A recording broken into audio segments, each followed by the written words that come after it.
Hey, smack 'em a gob, everybody.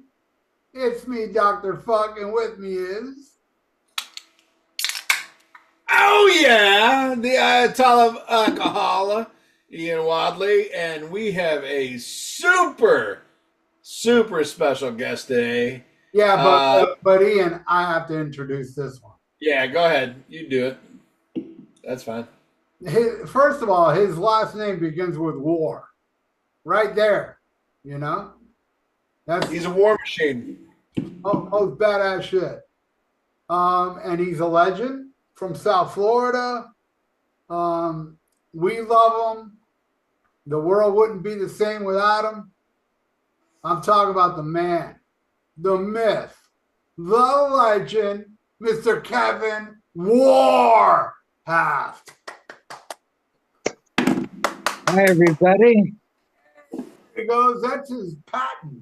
Hi, everybody. Hey, remember Kevin, the Kevin Warhaft show on the Dr. Fuck show? Yeah, that was me. Yeah, let me tell you, he had a show on WBUM called the Kevin Warhaft Show, and that was cool and all. But when he came on my show, that's where he shined because he was able to say fuck, That's everything. You were that is not, true. you were not censored on the Dr. Fuck show. And at college radio, they had too many woke motherfuckers before it was cool to be woke. Man, I remember I used to do the show all the time. I used to go over there. I would always say a bad word by accident. Always. And I'd say it, and they're like, oh shit. And then we look at the phone, and dude, 9 times out of 10, that phone would ring. What the hell's going on? There's somebody always listening over there. Bunch of woke motherfuckers. Right, Kevin? Well, yeah, back then I didn't get to say bad words over there, but I certainly did on the radio show with Ralph. And, it's okay. Like people say, excuse my French, but, screw you, F you, whatever. I was You know, allowed to do that on Ralph's show. Kevin, Ian Wadley, the co-host, he doesn't pardon any French. No, No, no, no, no. he's not into the French people. I'm so honored to have you here, though, Kevin. This because when Ralph sent me the text, I've been saying, what do you want to do this week? And the first thing I read was Kiss Alive. I'm like, oh, fuck no. And then he said, with Kevin. And I was like, yes. Yes. I was like, okay, I'm totally sold no matter what. And I don't know what I love most. I mean, it's tough. I love, Kevin, your honest, beautiful answers. But I also love when I hear Ralph say, Kevin. Those are the best. But you two guys together, and oh my God, when I used to listen to Ralph's show, and you would be on there all the time, it was always the fucking highlight.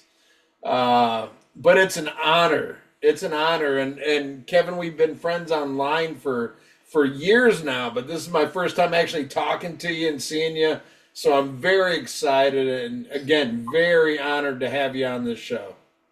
You're welcome, man. And I'd like to say hello to those who are listening and to my friends all over the world. I love you all. And you all listen to the show and let us know what you think of it. Yeah, yeah. Now, I got to tell you my history with Kevin. See, Kevin, I've known since 1991 on the radio, because that's when you started at VUM. And I would listen to their metal show, and Kevin was on their metal show. But I never saw what he looked like. But I would hear him through the years. Then on the KISS convention, 1995, I'm filming that shit. I'm a little aside, and Kevin's there. And Kevin gets the microphone. He's like, I want you all to listen to me. And then you hear a guy in the background go, Kevin. It was so classic. So Kevin's there talking to Kiss, right? But he's surrounded by people. I couldn't get him. I still didn't know what he looked like, right? Fast forward all the way up to, I think it was 92. It was the Morbid Angel Covenant tour. And I knew Kevin was going to be there. I heard through the grapevine. Kevin's going to be at Morbid Angel. I said, oh, cool. Now I get to meet Kevin. So me and my friends meet up, and we met up with their friends, and we all ate at Burger King. That was right next to the Button South. And then we go in the Button South, and I'm like, dude, where's Kevin? And he goes, dude, he was sitting with us eating Burger King. I was like, what the fuck was that? I thought I knew there were friends of friends that I didn't know.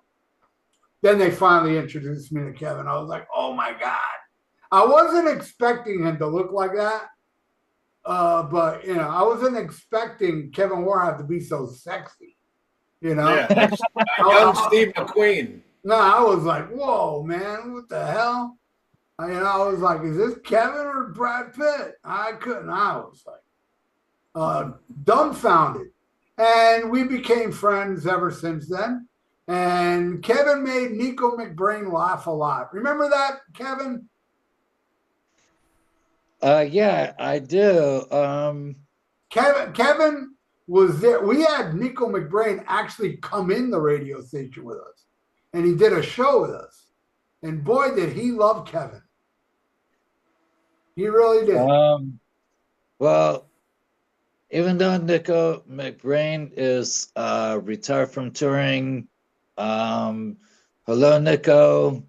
It was awesome interviewing you at the University of Miami, but I had a great time with you, just so you know.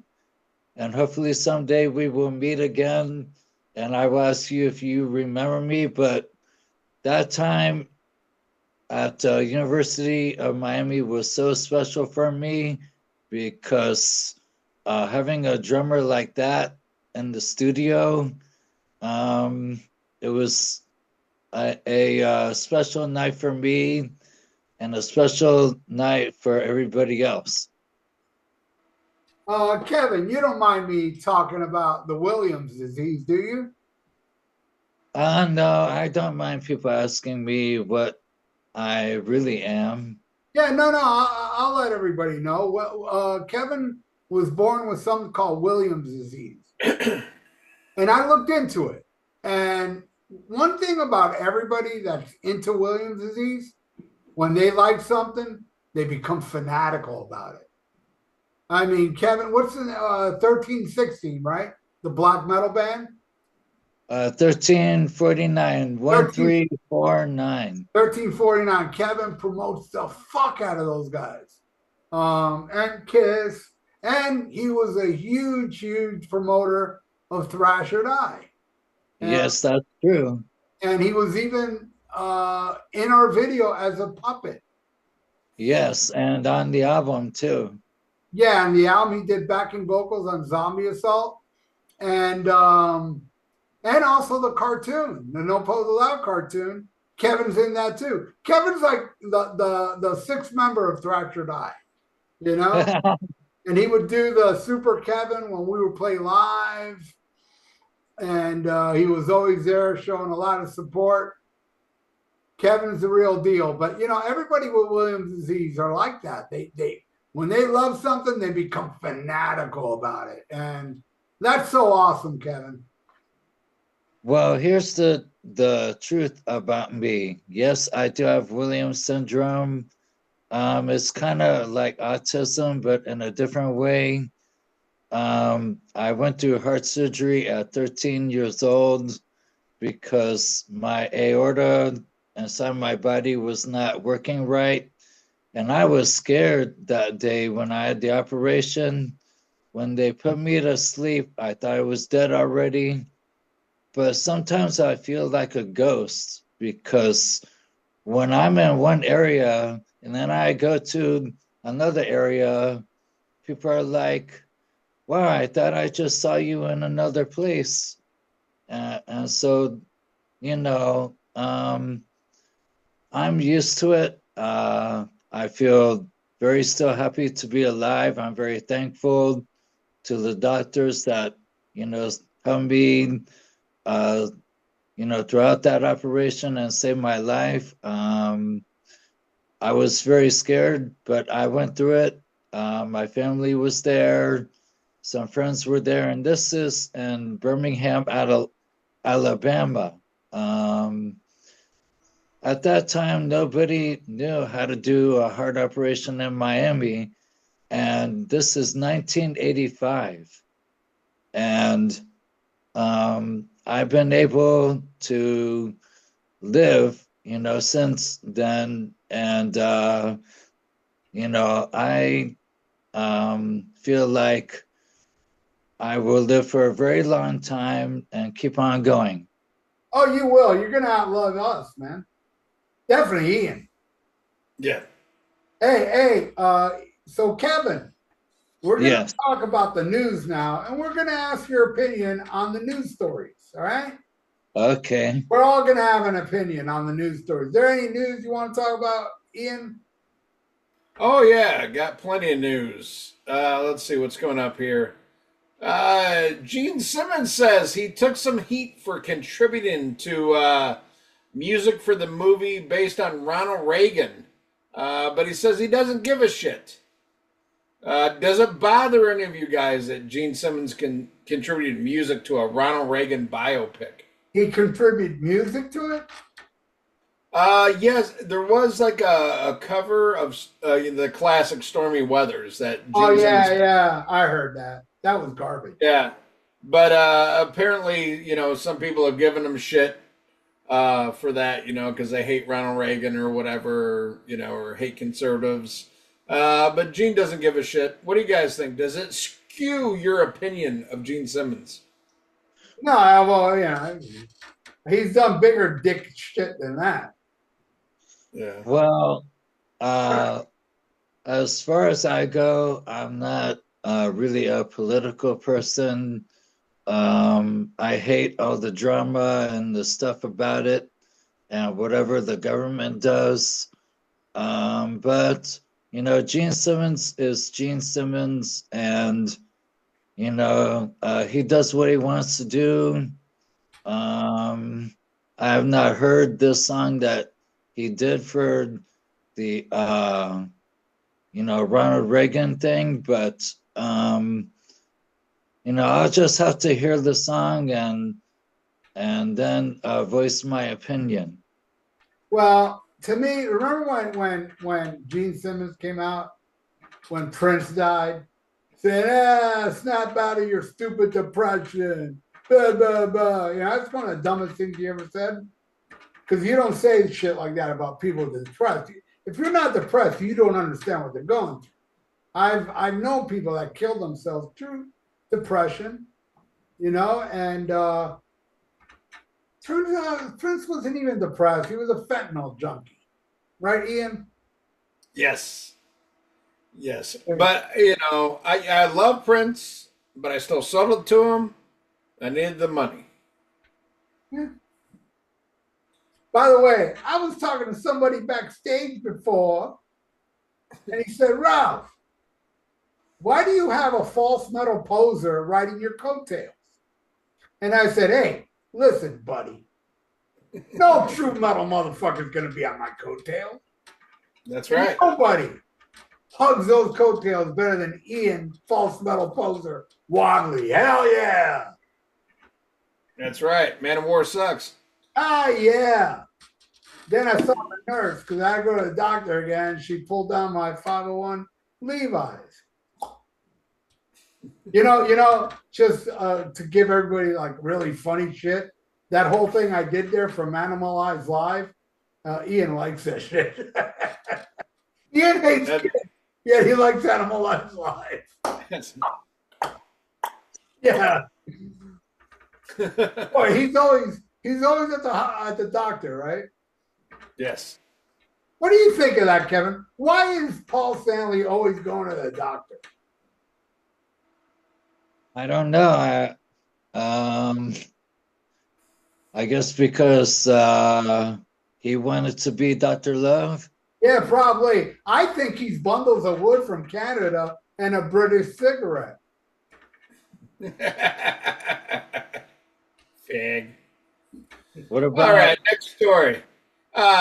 Kevin. Yeah. Yes. So Tim Ripper Owens says when he joined Judas Priest, he was very confident because he knew he could sing well. He knew he could do those songs. How did you feel about Tim Ripper Owens replacing Rob Halford in Judas Priest?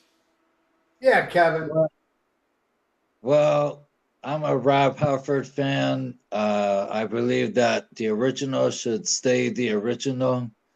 I believe that if somebody leaves, that it might ruin the band. It might cause problems within the band. But I'm not a big Tim Ripper Owens fan. I mean, he did try to do a good job, but I'm a Rob Halford fan. So that's the way I feel. I don't know if you guys agree or not. I agree with you, Kevin. Halford all the way. All right. How do you feel, Kevin? If you had to pick, who's the only singer for Van Halen? David Lee Roth or Sammy Hagar? Come on, man. I'm not gonna go for a red rocker. Yeah. Yeah! Yes! Oh, Yes! that's why Kevin is Lord. Yes! Kevin is king. That's David, You are the king. fuck David Lee Roth. Roth, right? Yeah, He David ruled. Lee Roth. Dave to the grave. Yes. Hell yeah. There you go. You know, like Van Halen says, everybody wants some, but the girls want me. That's what they want. Yeah. Yeah, that's what I'm talking That about. too. The beautiful girls want Kevin. Awesome. You know, I got a picture of Kevin. He's with this chick, right?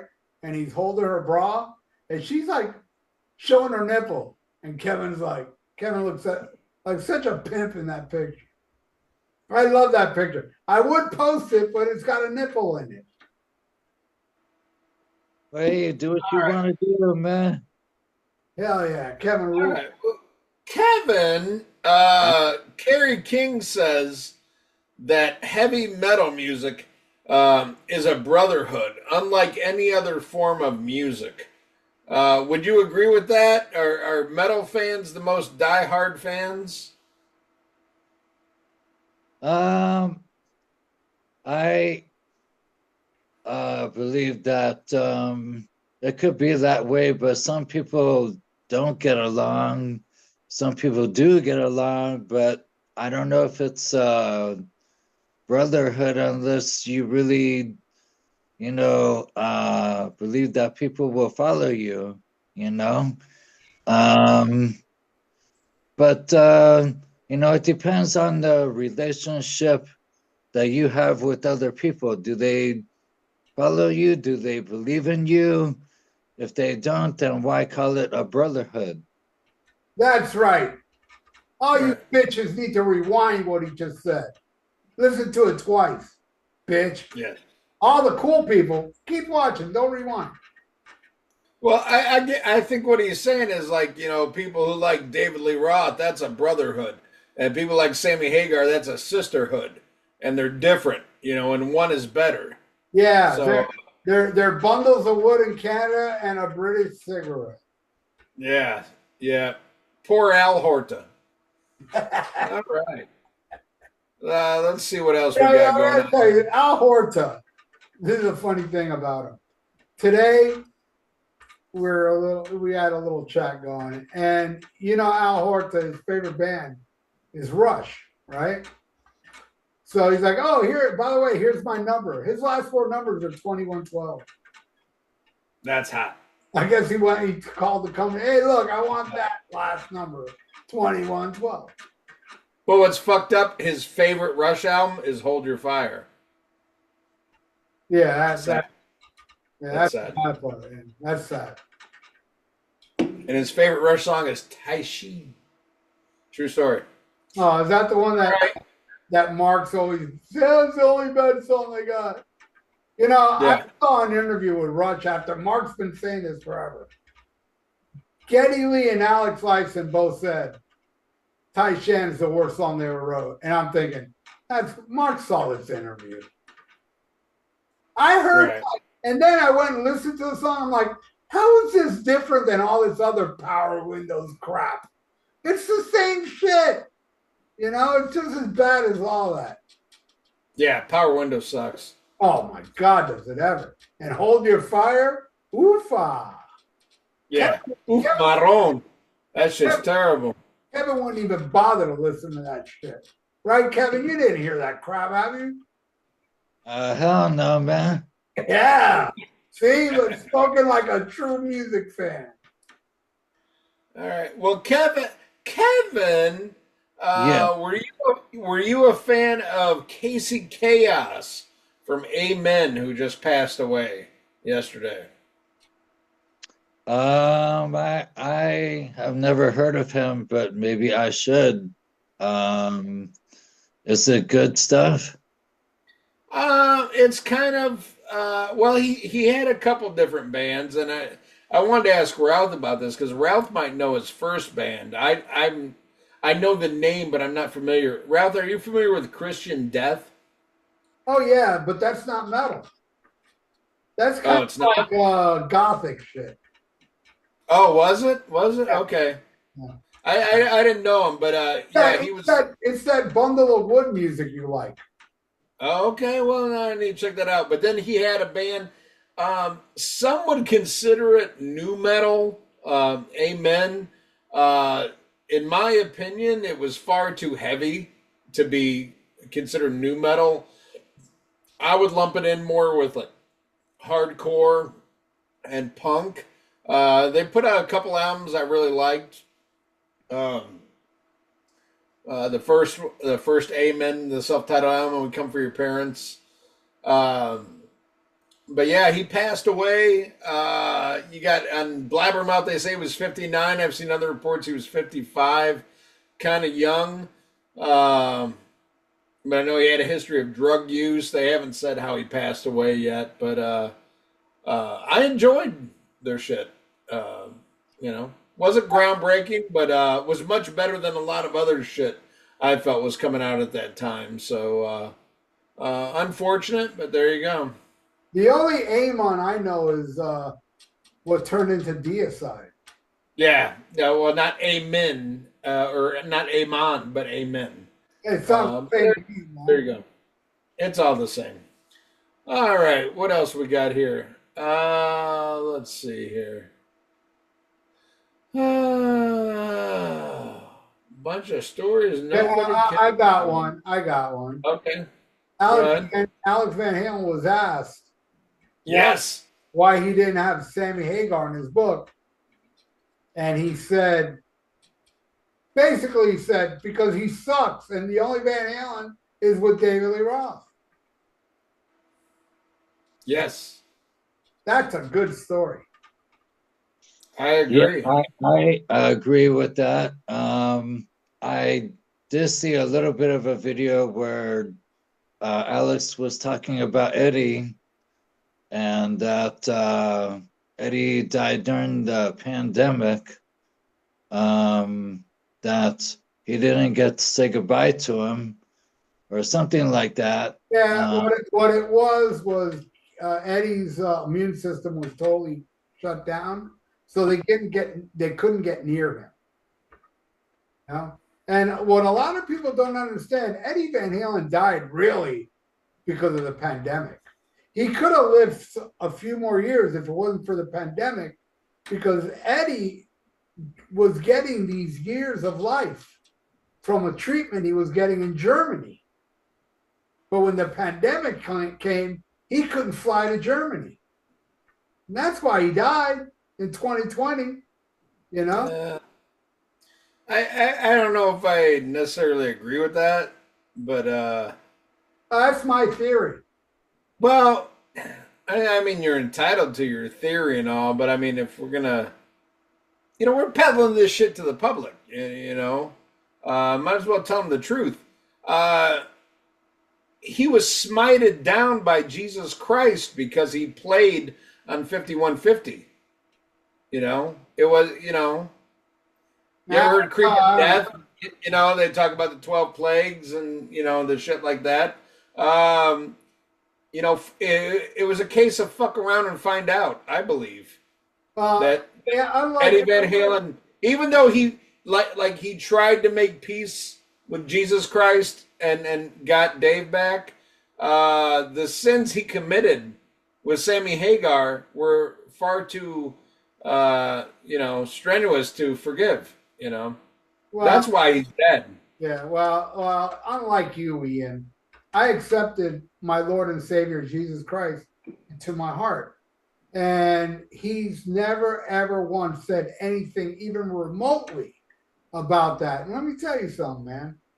Jesus would tell me if what you say is true because Jesus is my nigga. Well, I mean, he's just all right with me. Yeah, he's just all right with, but I accepted him. I mean, he is my true nigga. Right, but he's just all right with me. Yeah, that's because you speculate. He's my homie.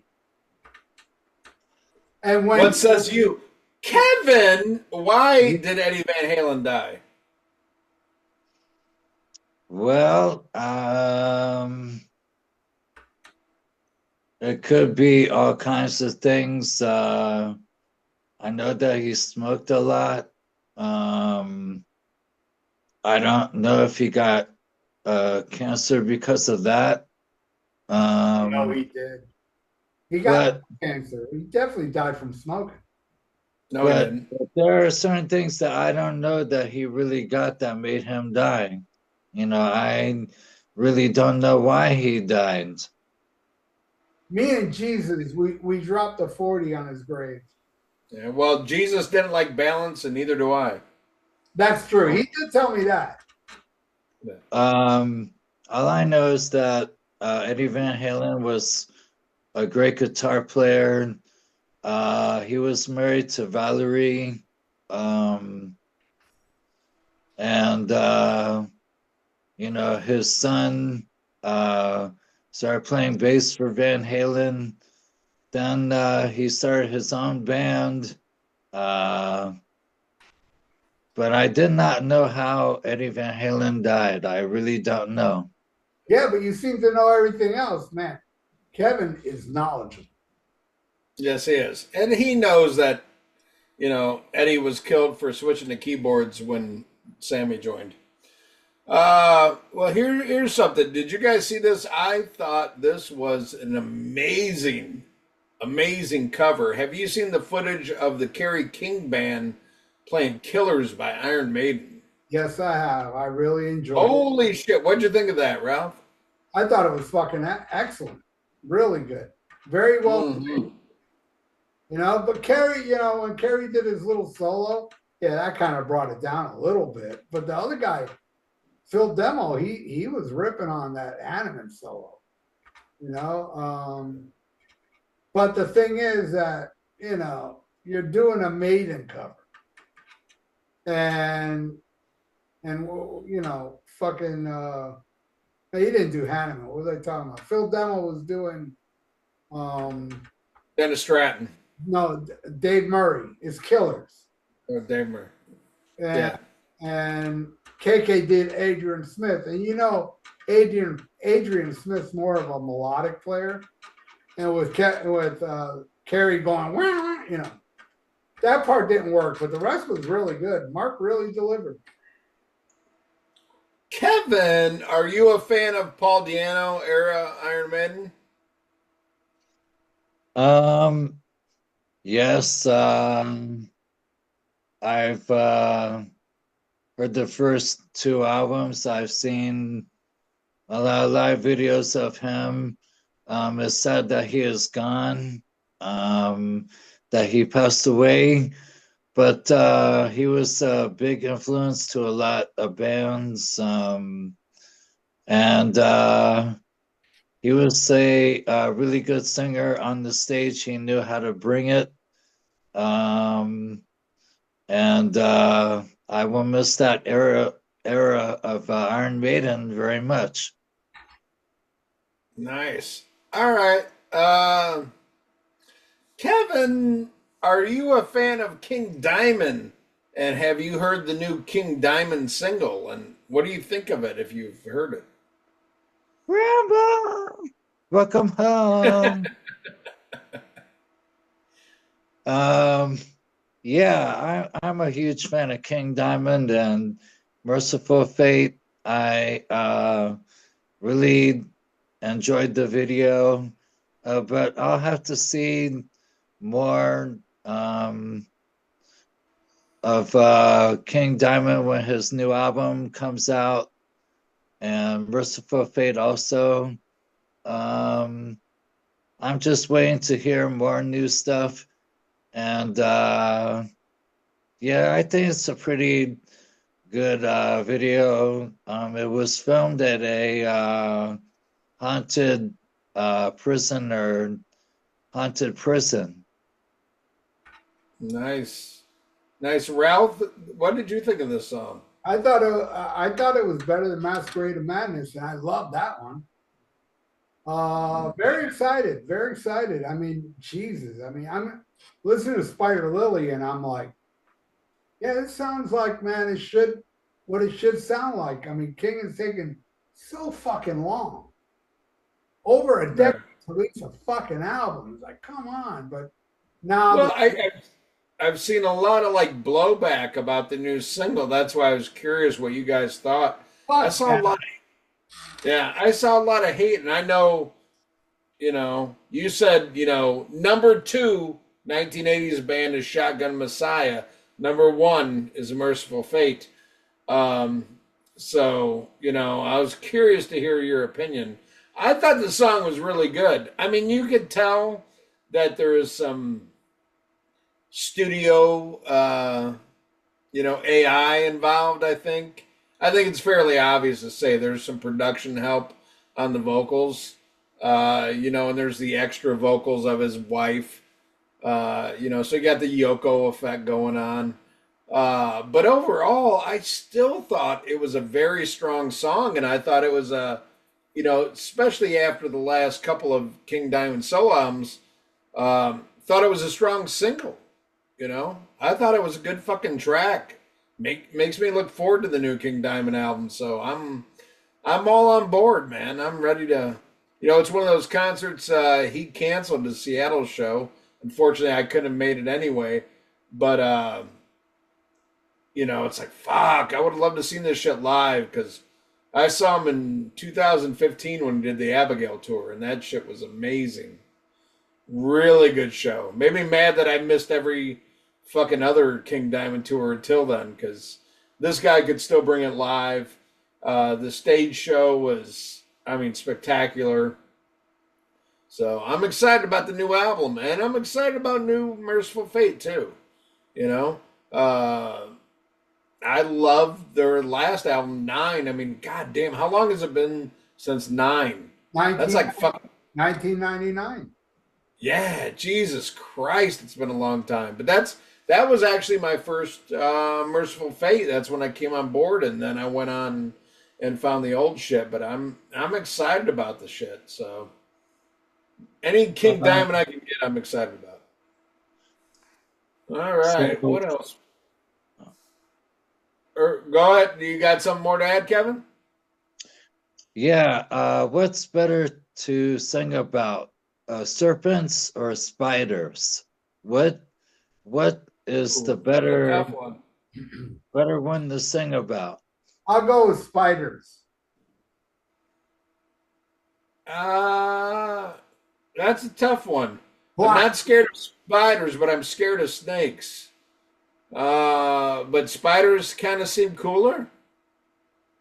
Tough one. Good question. Good question, Kevin. Thank you. Fuck snakes, spiders. The Black Widow. Da, da, da, da, da, da, da. All right. Well, I think that's about all I got for new news. I'm going to take a pee break, and if any of you guys got any new news stories to bring up, go ahead and do it, and I will be back momentarily. All right. So, Kevin, Yes. we're not editing anything You here. said it wrong. Kevin, There you go. Yeah.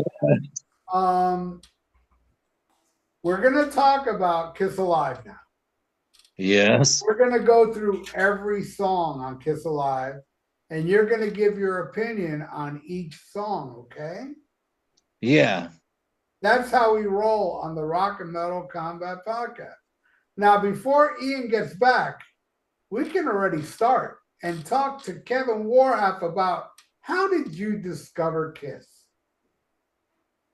Well, it was WSHE, the original radio station here where we live, you and me.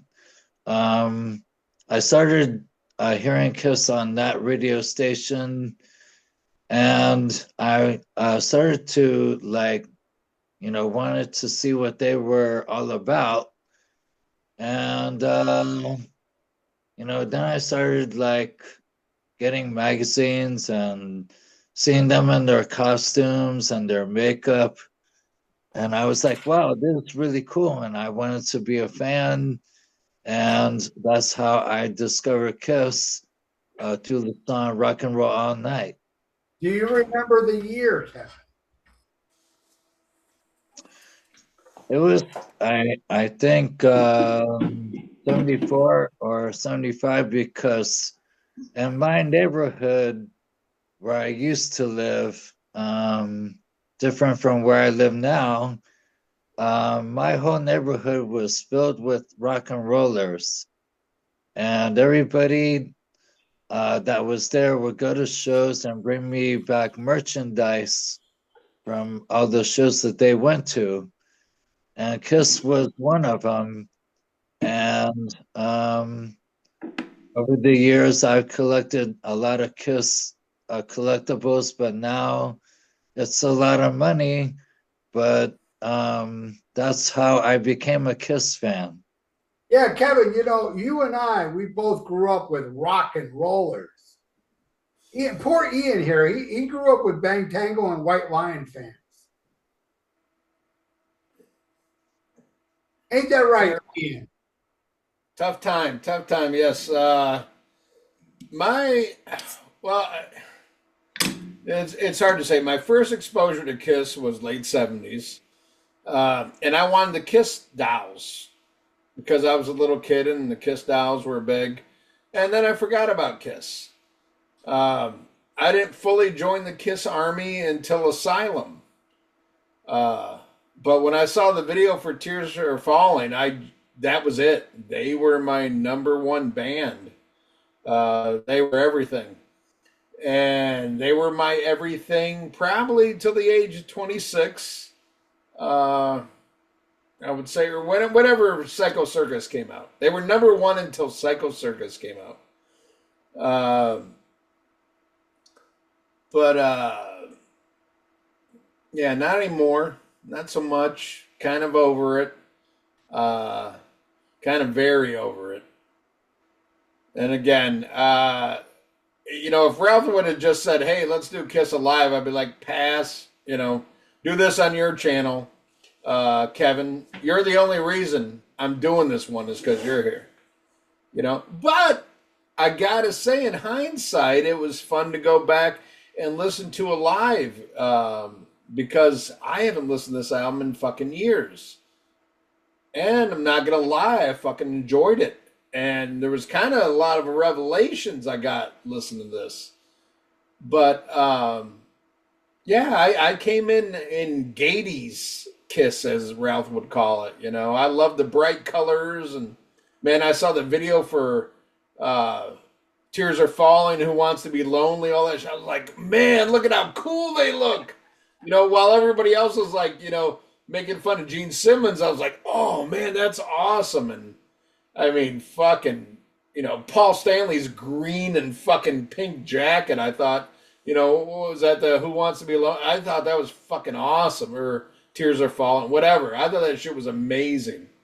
And they were my number one band, and I buying every magazine that had a Kiss thing. And I remember Hit Parader had like a special thing that came with a Kiss calendar, and it listed like the release date of every, and that's how I knew. There was no fucking internet back then.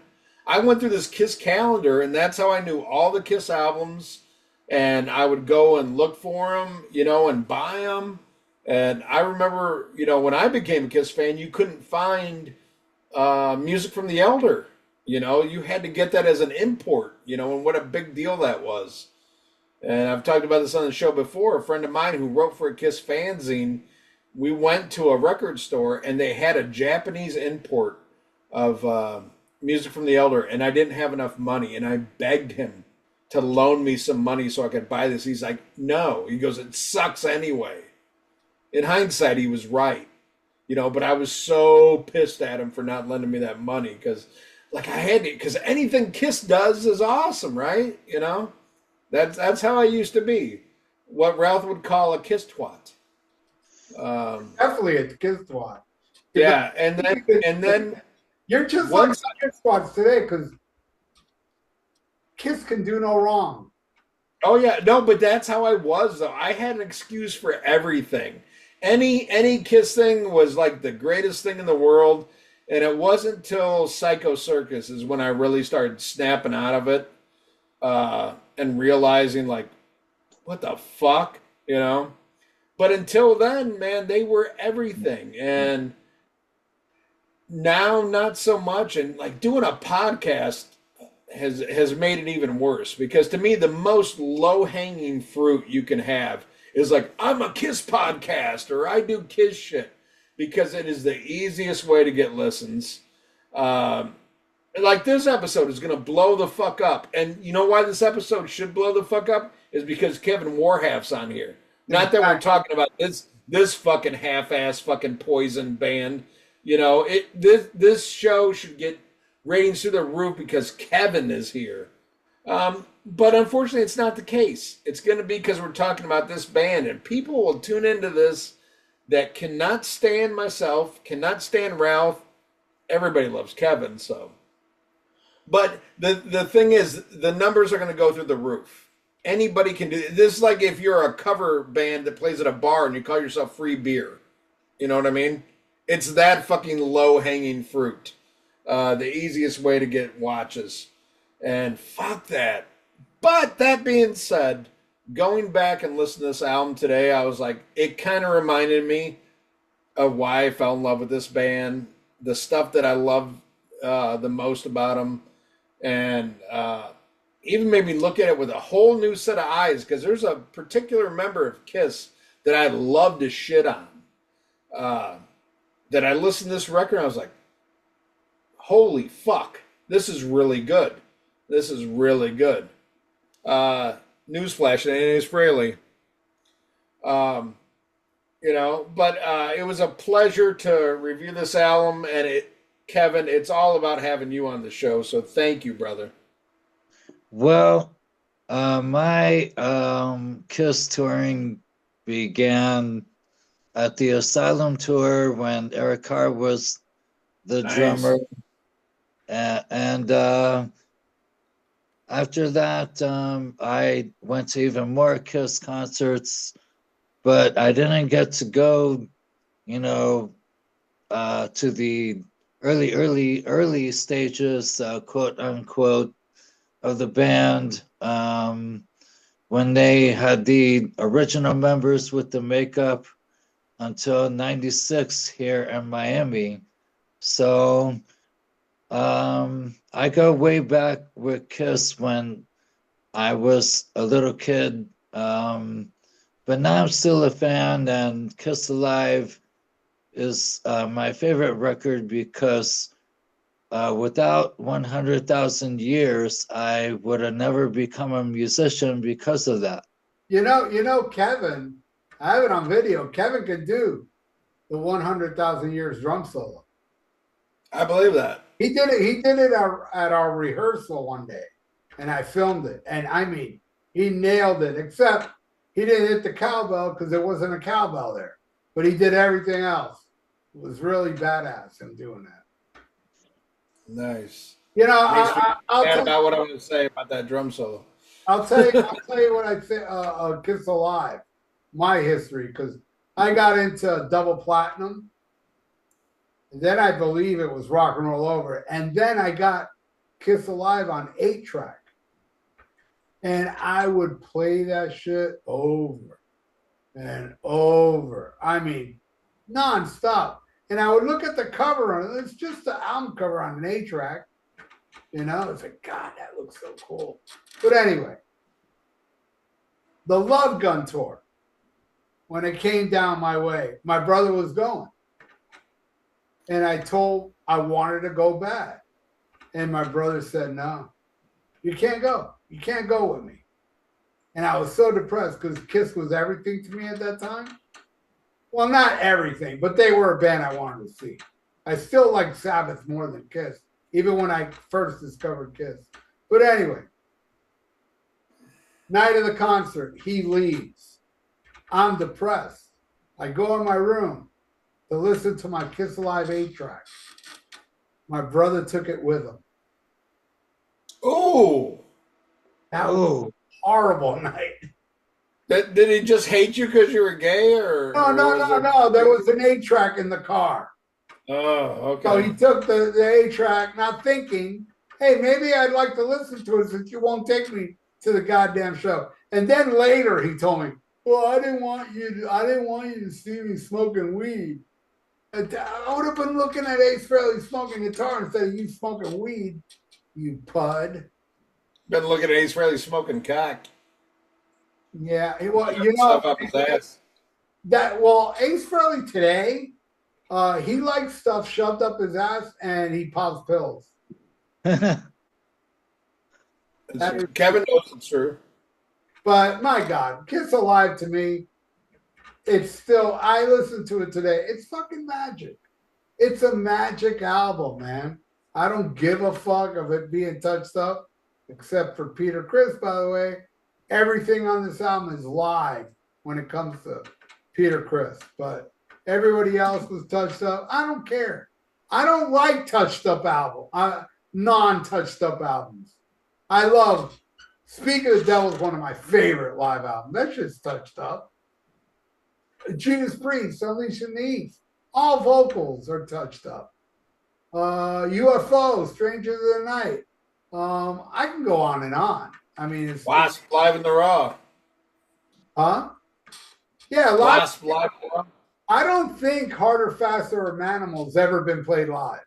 You know, it's kind of like Kiss Alive. They've never played Hard Luck Woman and Live too, you mean? Yeah, live too. Hard Luck Woman and what was the other? Tomorrow and Tonight.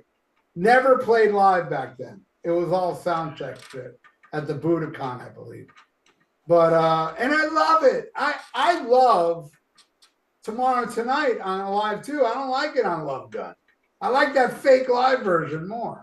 I love fake live albums. Fuck 100% live albums, you know? Yeah. So Kiss and you know, I didn't hear the first 3 Kiss albums before I heard Kiss Alive. When I went back and listened, yeah, at first I'm thinking, man, Jesus Christ, Kiss Alive really brought these songs alive, you know, because they're dead on these albums. But now I have this appreciation for it. And I think the first Kiss album now is the best Kiss studio album. But really, that's your favorite? Yeah, it used to be Rock and Roll Over, but now it's the first album. Wow, okay. First album is basically Poser. You changed your opinion. Poser. Yeah, of course I'm a poser. But I'm not a false metal poser. See, okay. I'm a Kiss poser. Okay. And you gotta nice shirt, Evan. And when you're a Kiss poser, you gotta be proud of that. Yeah, Kiss Alive, bro. It brought all those songs alive, and it is technically my favorite Kiss album. You know, even better than the first album, but studio album wise, the first album. All right. So Kevin, why don't you take the first song, Deuce? Well, Deuce is the beginning. First, somebody says, you won the best and you've got it, the hottest band in the land. And then you hear Kiss, then you hear a little bit of guitars and something like a bomb blasting off, and then you hear Deuce, and Deuce is the first song. It is played very well, and then you hear Paul Stanley say something about it. Being a great night for rock and roll, Yep. How about you, Ian? Yeah, I love it. And funny thing, kind of getting back into this. When I first got into Kiss, uh, like I said, I got into Asylum. Was the one where I fully joined. And then when I went back and I bought the older shit, it was kind of like the Destroyer, Rock and Roll Over, Love Gun, like the Marvel comic era of Kiss. So Kiss Alive 2 used to be my favorite, just because of the songs that were on there. Because when I got the first three, it was like it was too raw. Like I told you, Ralph, I'm a poser. I like the polished stuff that came later. But then as I got into like my late teens, early 20s, that's when like the first three became my favorite Kiss albums, and that was my shit. The self-titled, Hotter Than Hell, Dressed to Kill.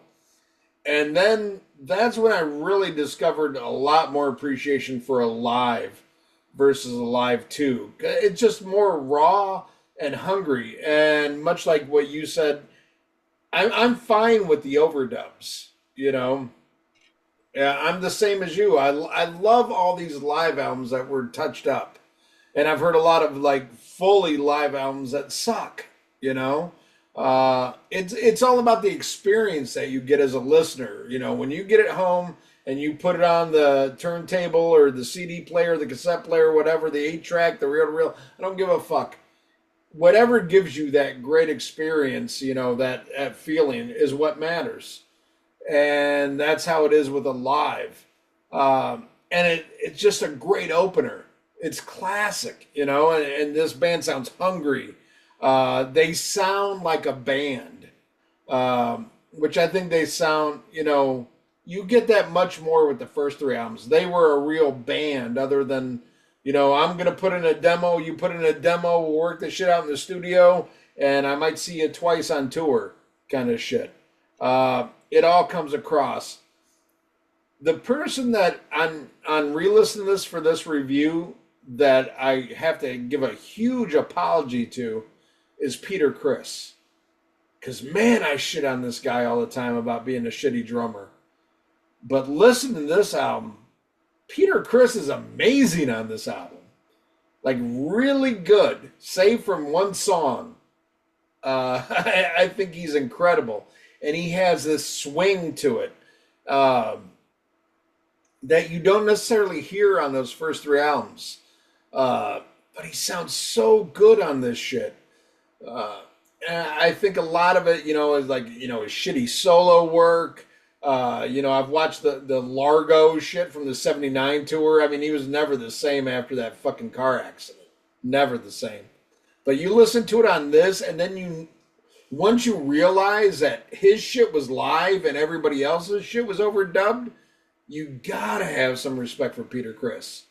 God, I think this is his finest hour. And really, really made me reevaluate my opinion of him. Love it. A great opener. Then we go on the next song, Strutter. I haven't talked about Deuce.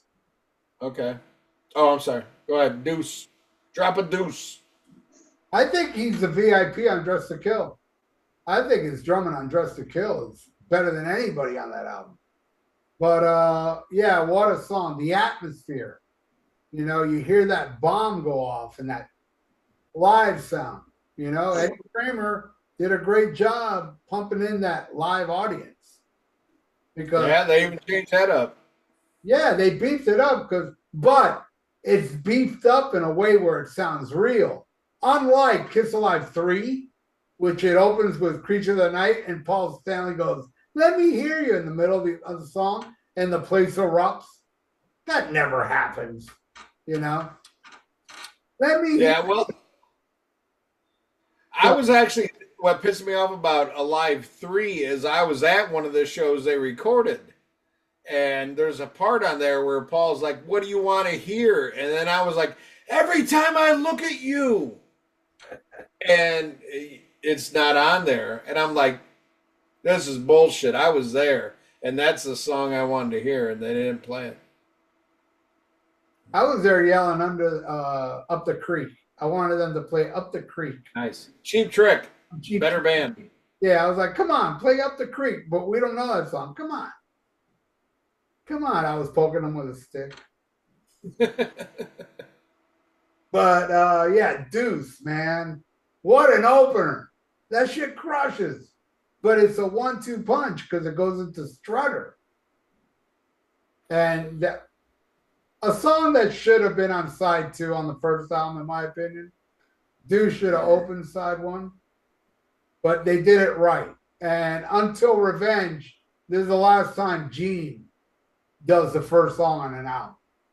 He never done any first song on any studio album until Revenge, but he does it on Kiss Alive. And but Strutter, another fucking opus, man, off the first album. An amazing song. I love my favorite version though, and it's Timeline. My favorite version of Strutter is double platinum version. Because that's the first one I heard, first one I loved. But my second favorite version is Kiss Alive, with Peter coming in on the drums, ripping. All right, Ian, go with Strutter now. Love it. Stones like classic, man. I mean, this is just a killer fucking song, you know. And this, it was fun to listen to this album again, because it's, you know, I don't have any Kiss like in my playlist on my phone.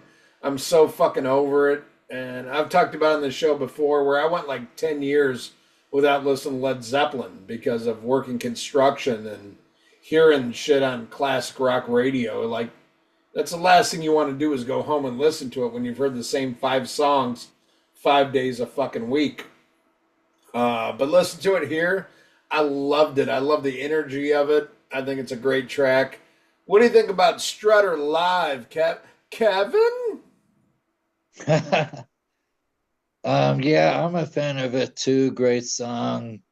And it's very well played live, I think. And then the songs go into Got to Choose from Hotter Than Hell.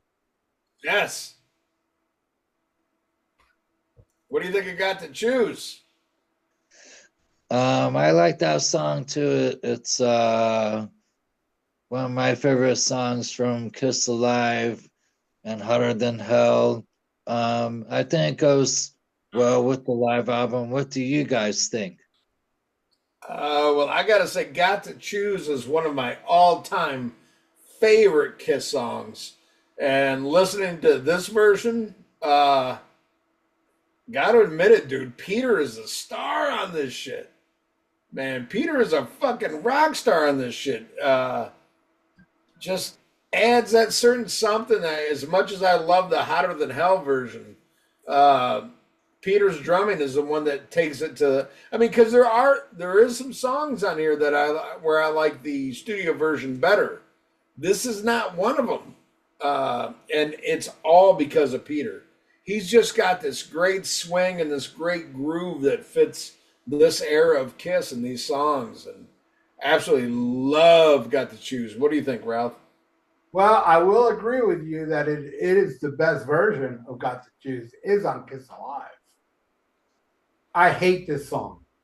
Really? I always hated this song. Wow. Like toward the beginning, I would say, it's okay, because but no, as time goes by, because I'm a poser, Yeah. I would say it was okay years ago, but now it's like, no, it sucks. I don't like it. I don't like that. Ooh, yeah. What a fag, huh, Kevin? Well, he has the right to say as much as But you come do. on, admit it. I'm a bundle of wood from Canada. But yeah, Kevin, you're so diplomatic. I love it. everybody has a right to their opinion on each song, I believe. Um, but yeah, Ralph is Ralph, and he will tell you straight how he feels. That's the way. Exactly. I don't like the song. Let me suck your dick, Kevin. That's the way that the fuck is. Let's put, yeah, I like how Kevin didn't hear that. Kevin, what do you think of Hotter Than Hell? Um, it's another good Kiss song played live. I think the crowd was into it, and they were screaming a lot and clapping a lot afterwards. And then it goes into Firehouse. Well, hold on here, Kevin. Hold that thought. We're all going to talk about Hotter Than Hell. Ralph, what did you think about the live version of Hotter Than Hell on the live? Well, it's better than the studio version, but again, I'm not a big fan of this tune. Wow. Okay. I think it's an okay song. My favorite part of the song is the second part where they hit the gong. I think that's an amazing fucking instrumental, way better than Love Theme from Kiss. That end section of Hotter Than Hell is fucking awesome. With Peter and Ace ripping. Great stuff, man. So I'm a big fan of the second half of Hotter Than Hell. What comes before it, I wouldn't say it's terrible. It's okay. But it's the second half that sells me. That's what I think of Hotter Than Hell. Well, Hotter Than Hell is my favorite Kiss album. I fucking love it. Love every song. We're going to get to it later in this, though. It wasn't always that way because there used to be a song I did not like that I love now. But I love this version. To me, one of all-time Kiss songs. And what I really love on the live version is the Bruce Kulick overdubs on guitar. I'm sorry, Bob Kulick. Bob Kulick. Yeah, Bob Kulick really did like. Apparently, Ace was getting cornholed when they were doing the overdubs, and Eddie Kramer's like, "Fuck it, we got to do it now." So, Bob Kulick came in. Love it, but man, everything about to me, I don't know what the fuck Ralph's talking about. The beginning, it's all fucking amazing to me. I love Hotter Than Hell, much better than Rip and Destroy. Great fucking track. What do you think of Hotter Than Hell, Kevin? It's a good song. I like it. But if I'm going to sing it, I try to sing it the way the song is, from top to bottom. I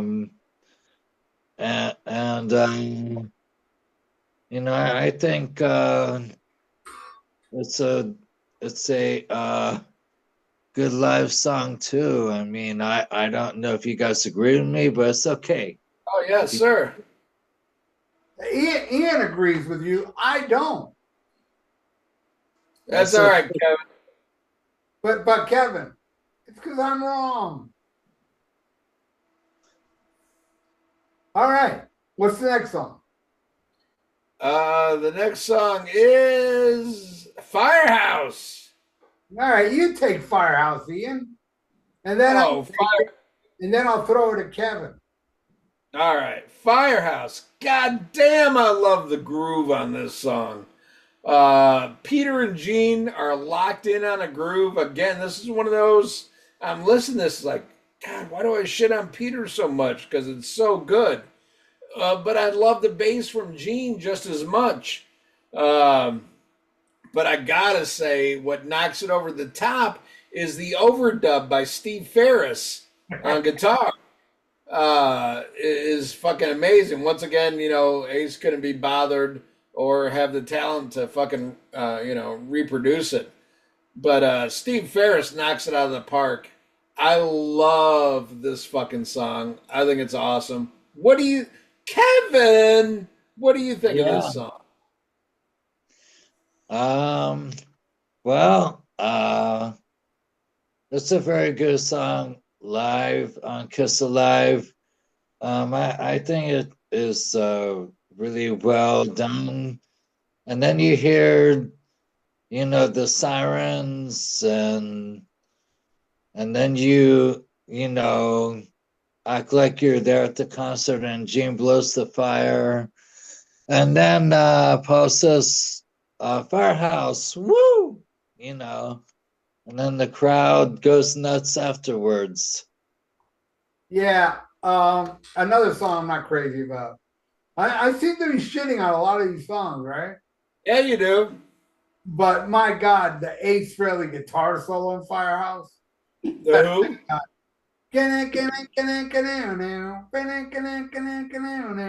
And something that you didn't bring up earlier, Ian, because obviously you don't do your research that much. The guitar solo on Deuce was done by Alan Schwartzberg. I didn't even know that guy played guitar. He just happens to be my favorite drummer, and he's a hell of a guitar player. You hear it in Deuce, big time. But yeah, I like the guitar solo in Firehouse, but that song kind of bores me. All right, I'll take the next one. Now I'm going to tell you now, I only got one more complaint on this album, but everything else I love. What's the next one? The next one would be Nothing to Lose. Love it. Great version from the first album. I consider this their Beatles song. This is them trying to be the Beatles. And yeah, I think it's a ripping great live version. Totally destroys the studio version. And I do like the studio version. But this version takes it over the top with Peter's drumming, and he has the greatest voice in the band. You hear it in this song and another one coming up. Hell yeah, man. I love Nothing to Lose. How about you, Kevin? Do you love Nothing to Lose like me? Yeah, of course. It's a great song live. I love Peter's voice. I love what he's trying to do by singing out to the women out there. Hell yeah. And I love that version of it. It's a very great song live, on Kiss Alive 1. Right on. How about you, Ian? Well, I like it better now than I used to. When I was younger, I was kind of, and this is embarrassing to admit, but I was kind of homophobic. Nowadays, I don't mind songs that are about how much Ace loves shit shoved up his ass. Yeah.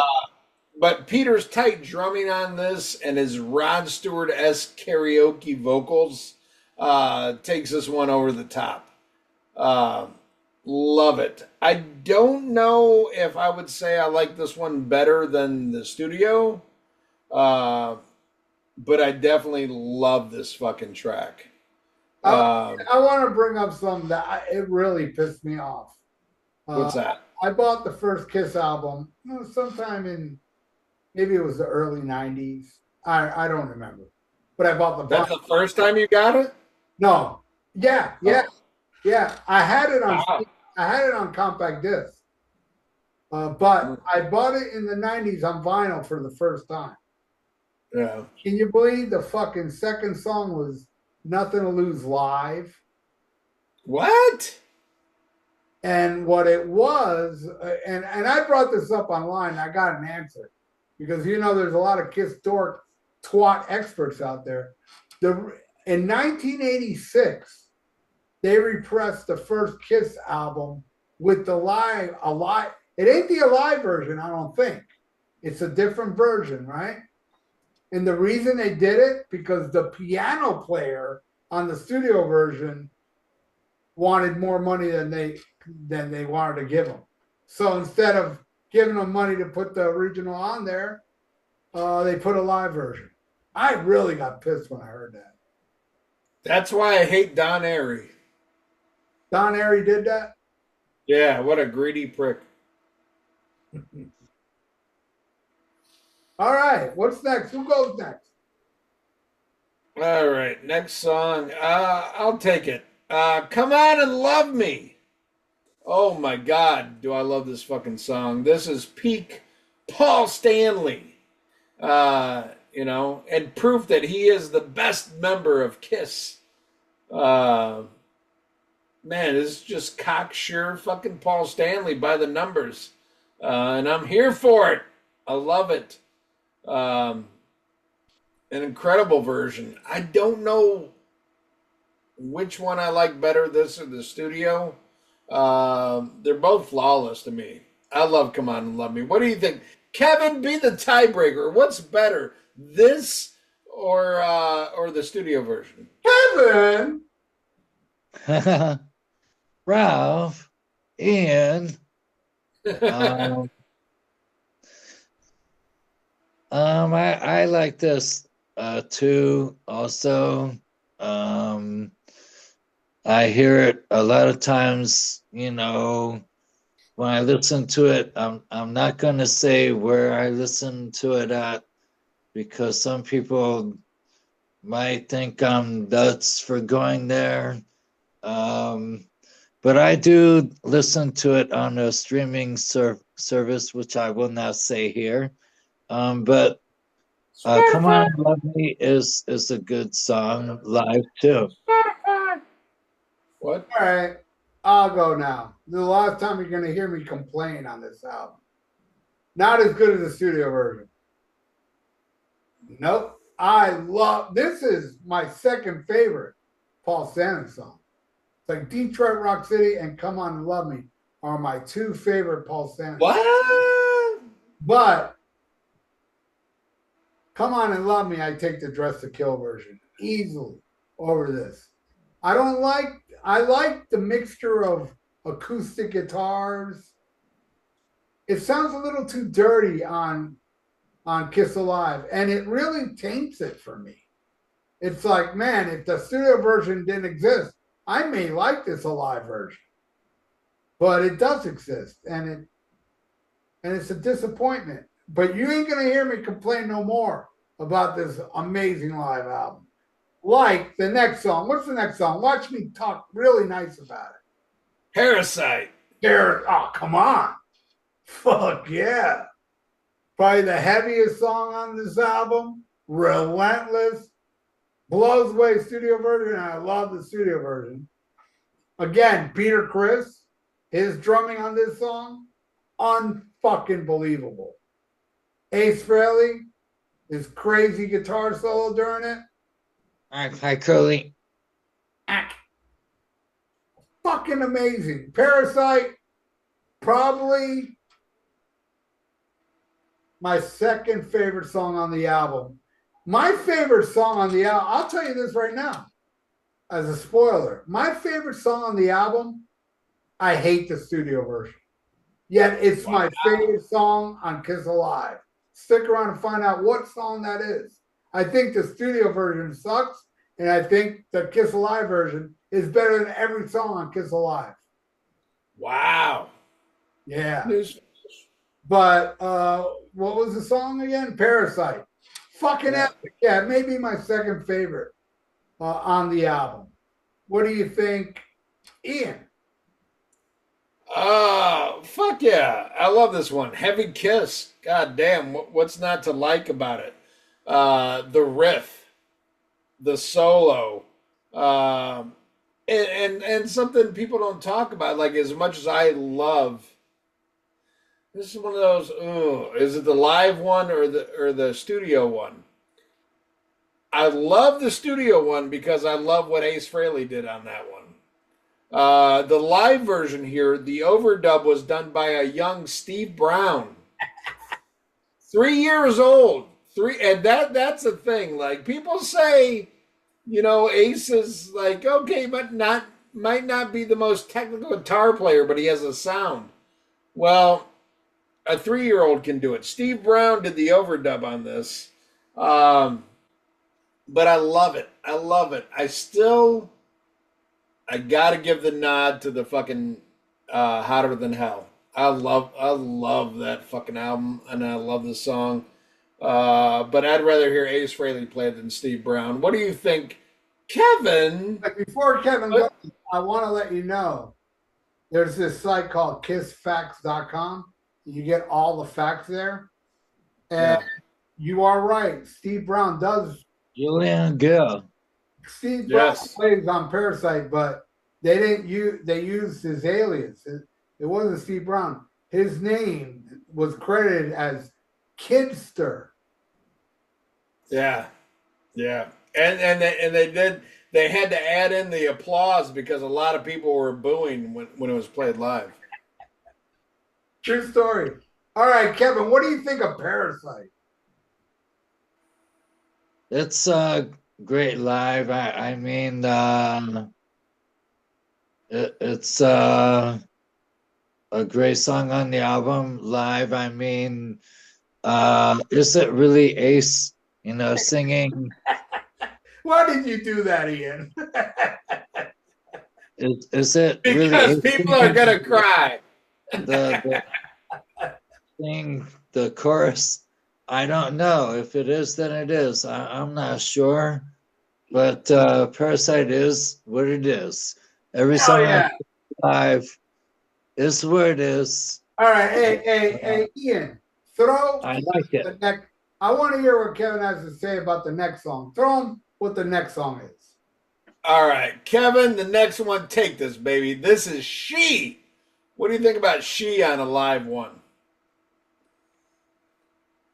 Well, you have the full song of She, and then it goes into this whole solo thing by Ace Frehley. Okay, but was that dubbed also? I want to know. Yep, duh. All right, I'll take it. I think it's awesome. See, the first time I heard She was Kiss Double Platinum. And I just thought that's how the song was, with the intro to Rock Bottom into She. But then when I heard the intro to, that goes into Rock Bottom, it was like, that made so much sense. I thought the one thing I hated about Kiss Double Platinum was She, after I heard the Alive version. When I heard the live version of She and Rock Bottom, I was like, the fuck?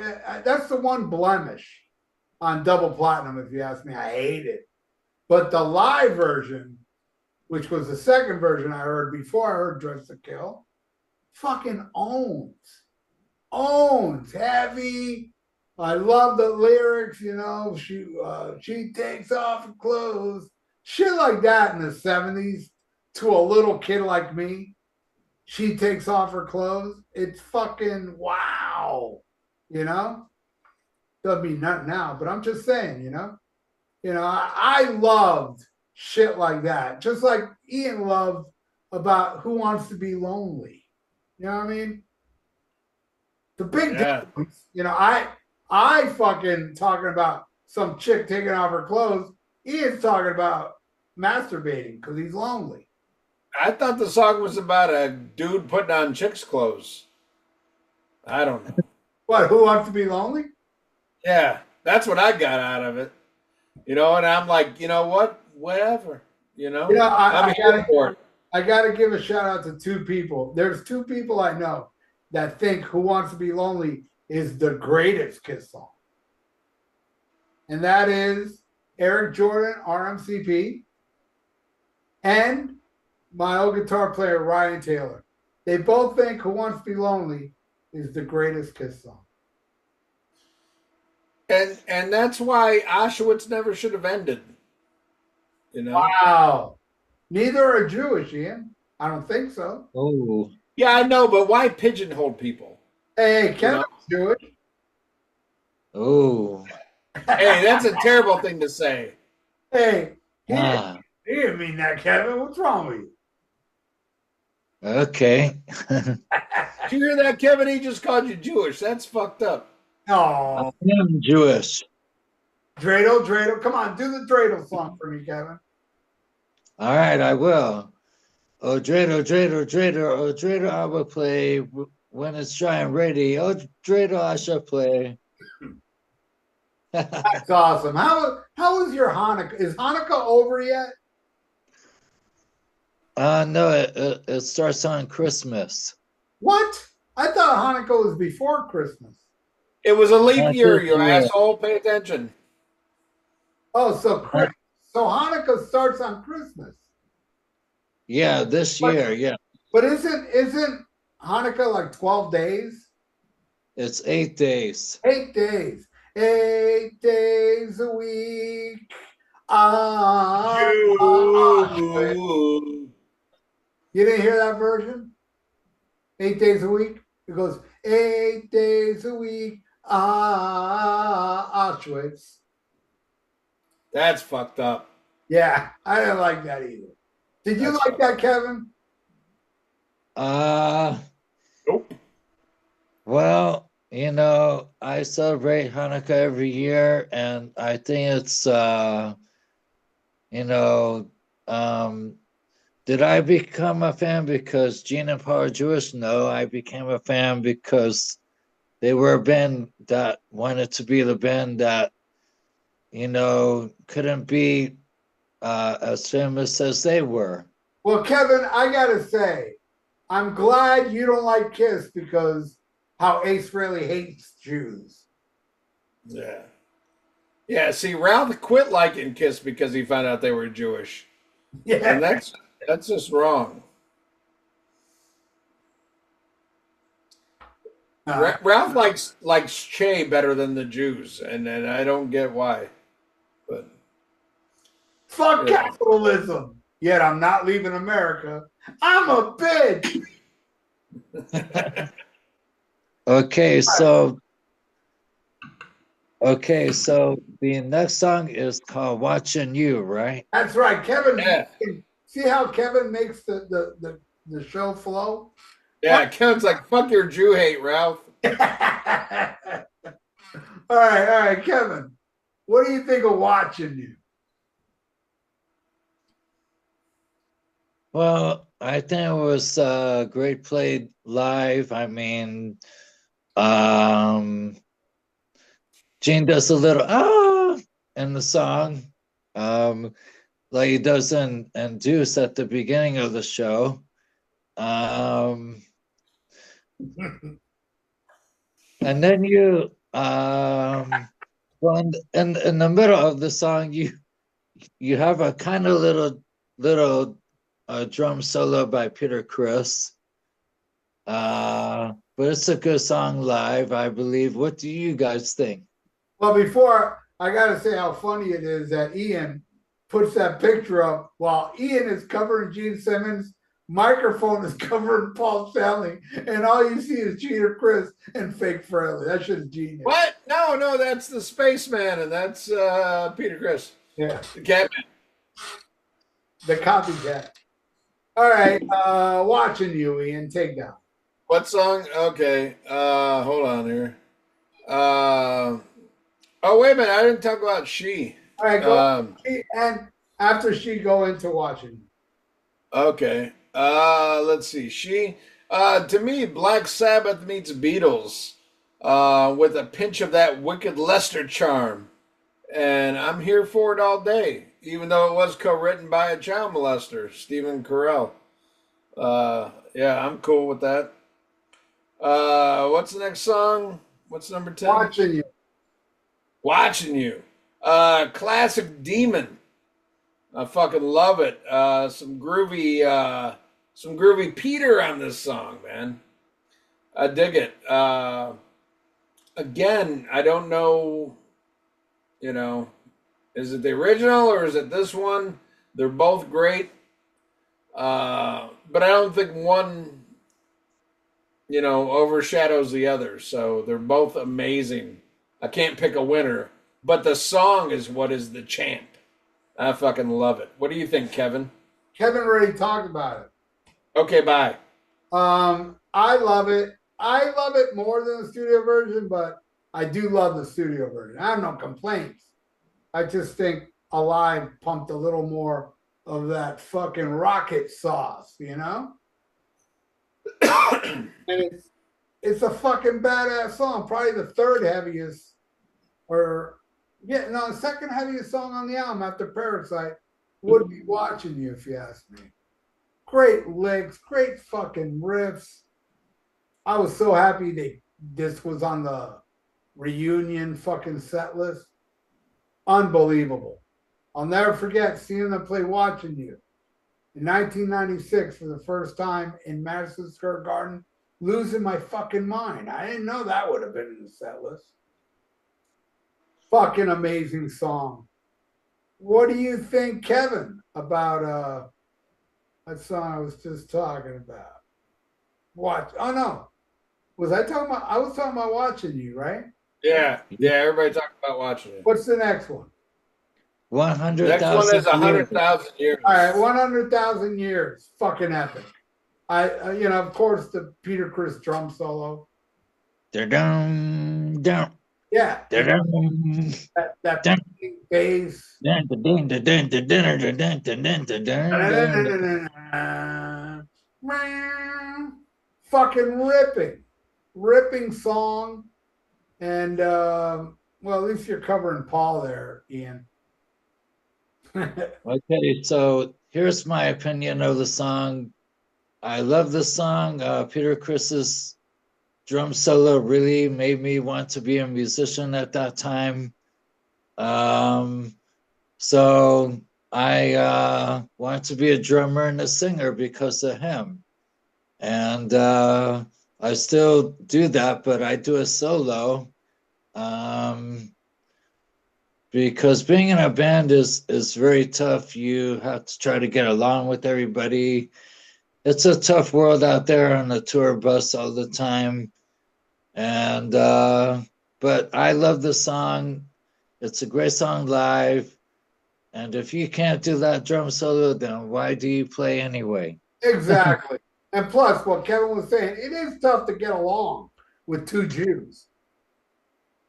Wow. I mean, there's a lot of truth to that, but wow. I want to be fucking canceled, God damn it. What's taking these people so long? We've been saying shit to get canceled forever. I like little girls that are underage. Whatever. Come on. Come at me. Well, Kevin, you and I are safe from the Jewish space lasers. Ralph, not so much. I will say I love this song, but give me the original any day of the fucking week. The drum solo on this, no disrespect to you, Kevin, but the drum solo on this is the equivalent of a C.C. DeVille guitar solo put on drums. Should have been titled 100,000 Years Plus a Beer and Piss Break. Not a fan of this one, man. I don't think it works, and it's okay, no problem. Yeah, and that's the funny thing is because listen to this album today, like an honest fucking review. I gotta say how great I think Peter Criss was. I mean, it's nothing that Eric Singer couldn't play better, but I mean, it was amazing. But this song, oh, it's so bad. It's so bad. It reminds me, it's not the worst drum solo I ever heard. It's not the worst. And that goes to, and unfortunately, he's dead too, and I feel horrible. The worst drum solo that I ever witnessed live was Randy Castillo on the No More Tears tour. That was fucking horrendous. And I think he was a great drummer. But that drum solo was fucking horrible. This one, though, gives it a run for its money. Shitty. It's shitty as Paul's fucking rap through the middle and everything. 100,000 Years on the debut album is perfect. It nails the point. It gets the fuck out of the way when it's done. This one trips over its shoelaces all over the fucking place. This is fucking a mess. This is to me is the stain on Alive. But you know, you apologists will apologize for it.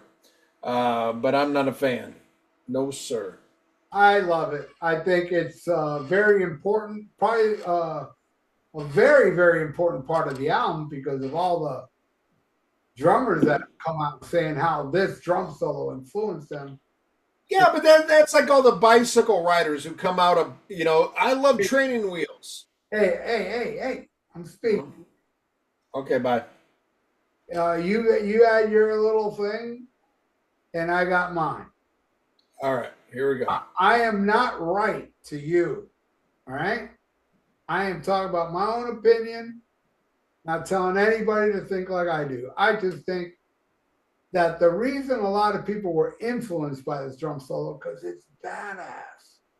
It's a badass guitar solo. And as much as I despise the worst frontman in history, Paul Thaler, I will say, man, I can tolerate his raps on this whole album.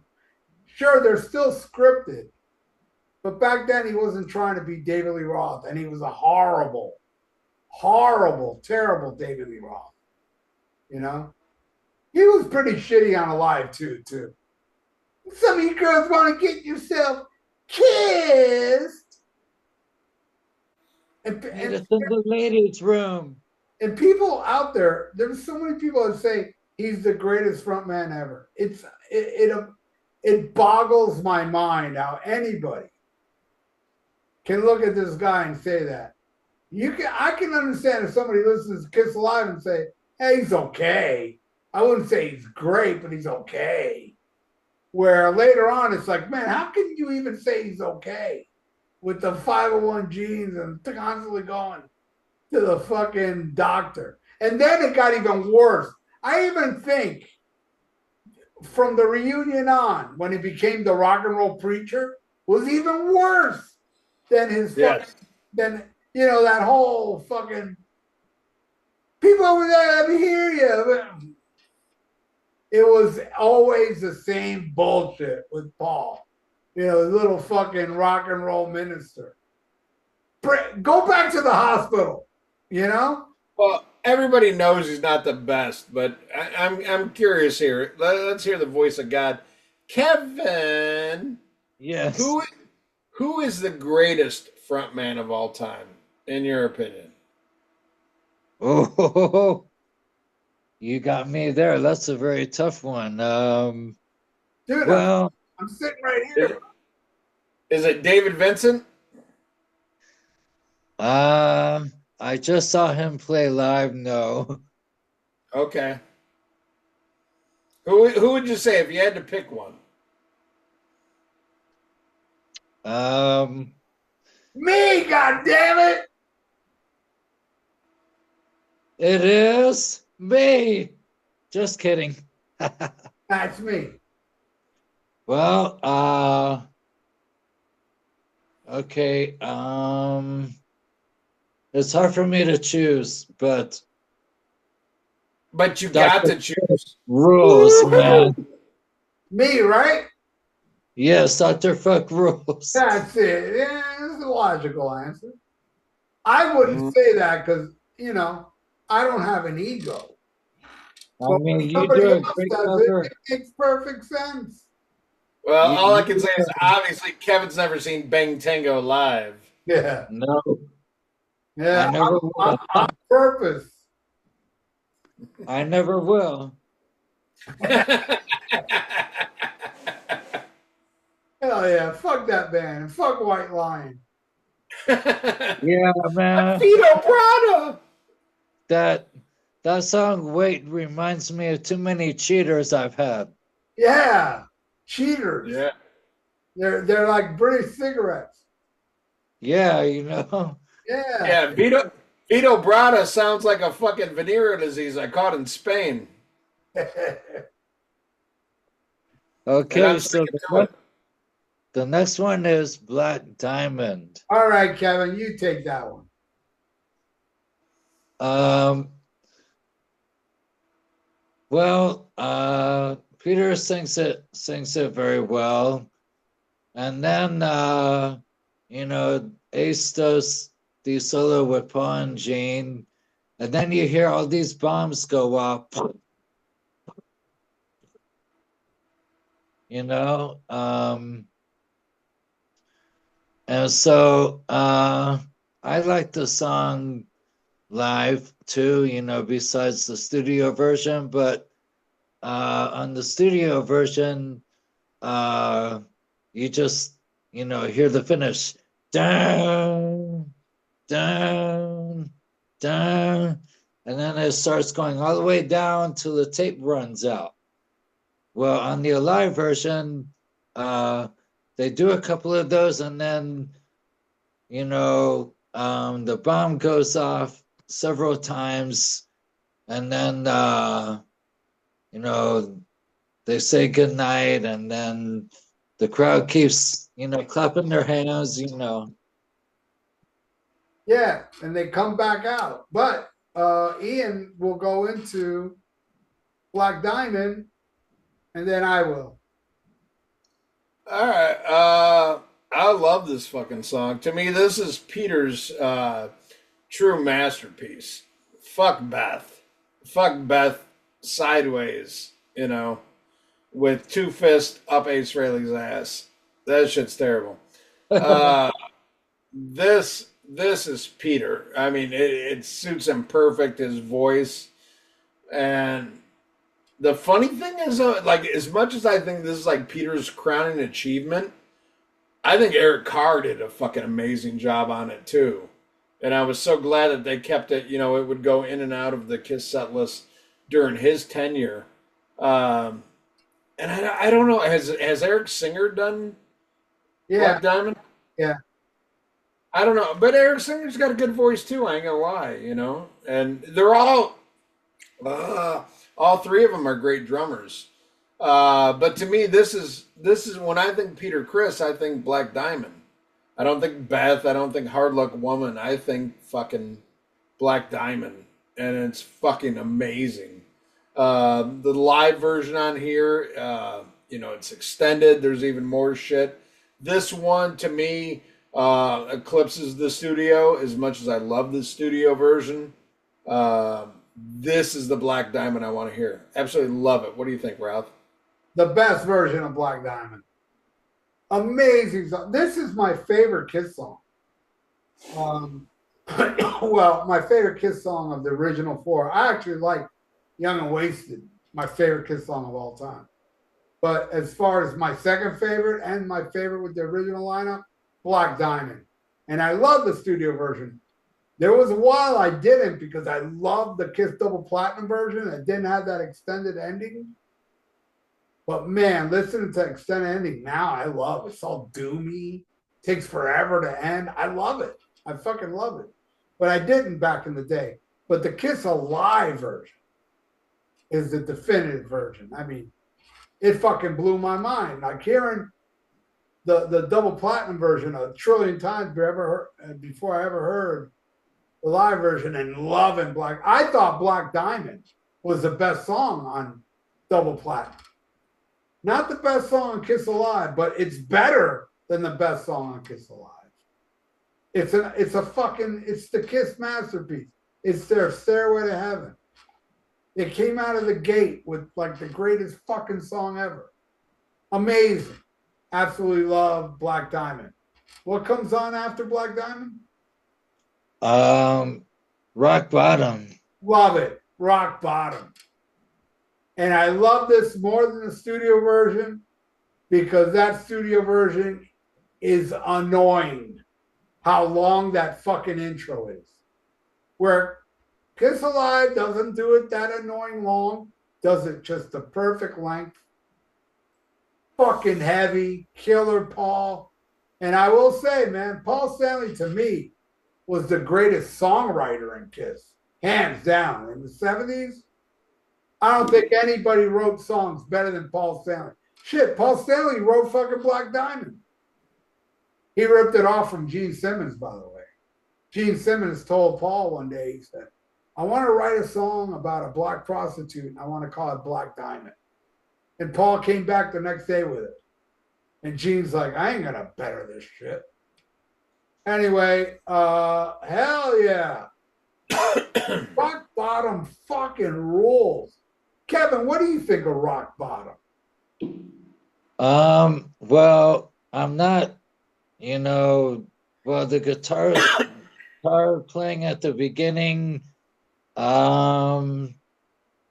I really don't get much into. I just like the regular song, I think the regular song is great live. I think they really do it well live. And it's another great part of the album, I think. Right on. How about you there, Ian? Well, this to me is the definitive version of this because you don't have the fucking Fredo Corleone fucking Ace Frehley fucking solo at the beginning. Like, I'm smart. I can play acoustic. I can do things, it gets to the fucking point, and this is Paul hitting a home run and showing why he is the best member of Kiss, for better or for worse. He is the most important member, the best songwriter, the guy who delivers all the time. To me, it's undeniable. I mean, can you argue, is Ace the coolest member? Yeah, but then you can also argue he's the gayest member and the most douchebag member. Know your history. But Paul is the one who writes this shit and delivers it. And for better or for worse, no Paul Stanley, no Kiss. He is the guy. And this song, it's a fucking home run. Fucking masterpiece. Sounds great on here. All right, I'll take the next song. What's the fucking next song? Cold Gin. This used to be one of my favorite Kiss songs of all time. I still like it. I just don't love it as much as I used to.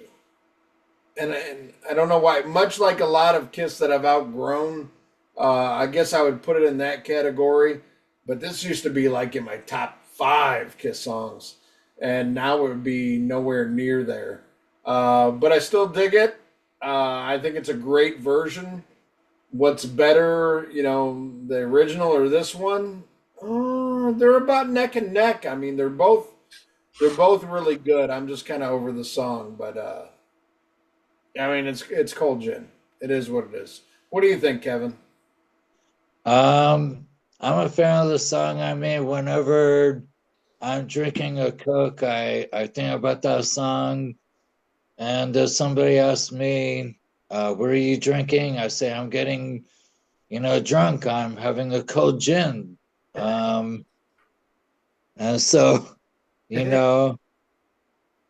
I really do love that song live too. I mean, think about it. When you're having a drink, what else do you think of?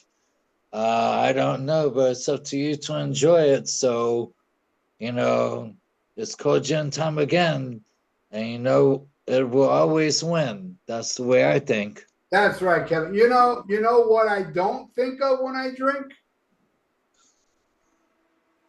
Cold Gin.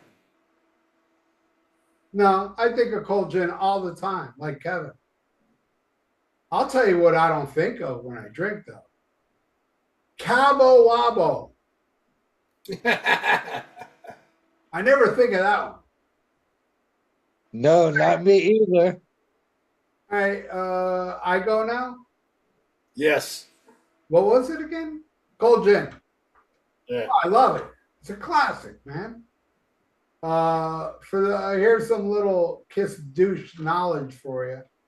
Gene Simmons came up with the part da-na, da-na, da-na, da-na, da-na. That's all Gene Simmons. He gave it to Ace. didn't get credited. That song is only credited to Ace. And Gene wrote a very important part of that song. Gene wasn't too bright back. You think Gene would do that now? No. Yeah. But it's a great part of the song. It's a great tune. It's a cool party tune that Kiss never, ever took out of the set list. All through the years with no Ace, Cold Gin was played every goddamn show I saw. Every one. I think it was Revenge when they stopped playing it. Till the reunion, you know. But they only didn't play it for one tour. But fucking beyond classic, man. What's next? Rock and Roll All Night. All right, Rock and Roll All Night. This ain't a complaint because I love the Kiss Alive Rock and Roll All Night version with the guitar solo. I prefer the studio version though. I love the tambourine going on during it. It's just more fun. You know, and plus the first version I heard was on double platinum. But you know, the Kiss Alive version rocks. It's got a cool guitar solo. I forgot who it was that I think it was Eddie Drunk that said that Ace said, I no, Dress to Kill Rock and Roll Night has a guitar solo. No. And he could have sworn Ace is burnt, man. Beyond burnt. But I love Rock and Roll Night on Kiss Alive. I just prefer the studio version. Kevin? I like both versions, but I really love the studio version the most. I think not many bands could come up with a song that represents them the most than what Kiss did. It takes a lot to do that because at that time Casablanca was struggling, you know, due to certain things that were going on in the background that Kiss did not know of. So Rock and Roll Night is one of my favorite songs ever. Right on. All right, Ian. Well, to me, it's a shame that this is the song they're most known for. You know, I think they have a lot more to offer than this one. You know, it'd be like, you know, Led Zeppelin's most or famous song would be "Hot Dog," or Black Sabbath's most famous song would be "Illusion of Power." You know, and you know, but how do you talk about this song without disparaging Kiss? And you know, so I called Kevin, you know, beforehand. I said, how would you describe this song, Kevin? And he said, faggoty. So faggoty is I don't know if that's a real word, but it kind of sums up what this song is. Faggoty, which means it sucks dick. Not that great. Not that great.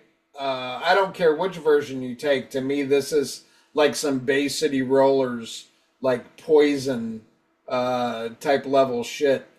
And this is the one. And again, I unfairly, I think Kiss is judged by this song for better for worse because they have so much better than this. They are so much better than this song. But for whatever reason, it took off. You know. But I don't want to hear this. I don't want to hear the studio version or the live version. I think it's complete crap. But I will take the next song, which is the song that I've changed my mind on the most, which is Let Me Go Rock and Roll. Again, I talked about it earlier, you know, when I first got into like 70s era Kiss, it was Post Alive, you know, it was Destroyer through Love Gun. And then I went back, you know, and I was all about the first three. But this is the one song I was like, oh, man, I do not like this fucking song. This is, to me, this song was kind of like how I feel about Rock and Roll All Night now. But like, it's stupid, it's moronic, it's too fucking, you know, easy to play. It's all this. but I changed my mind on this song on the reunion tour because they played this, and when they played on the reunion tour, I was like, I don't know, it hit differently, as the kids would say. And now I love "Let Me Go Rock and Roll." And I used to be like, how do you end a live with this song and not rock and roll all night?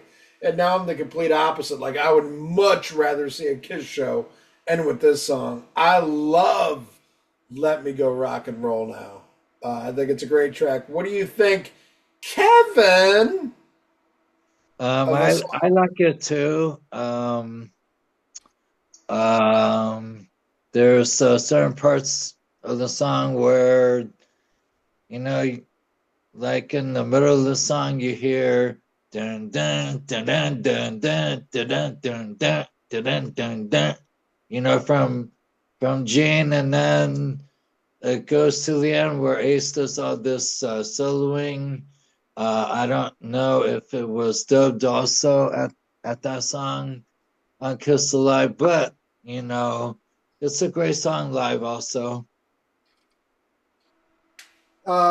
Actually, Kevin, the guitar solo and rock and roll, "Let Me Go Rock and Roll," was played by the guitar player of Culture Club. Oh wow. That is true. Not a lot of people know that. All right. "Let Me Go Rock and Roll" is the best damn song on the album. And I hate the studio version. Studio version still sucks. The live version, the jam section in the middle. What a way. That's why I think this album is so loved. Because it went out with that. The best goddamn song on the album. The jam section was it's fucking phenomenal. You hear the talent in all four of them, you know? Paul's a hell of a rhythm player. His rhythm guitar is like, that's some good shit. And Ace, fucking love Ace, man. At this period, see, this is the thing about Kiss. This is the most authentic Kiss.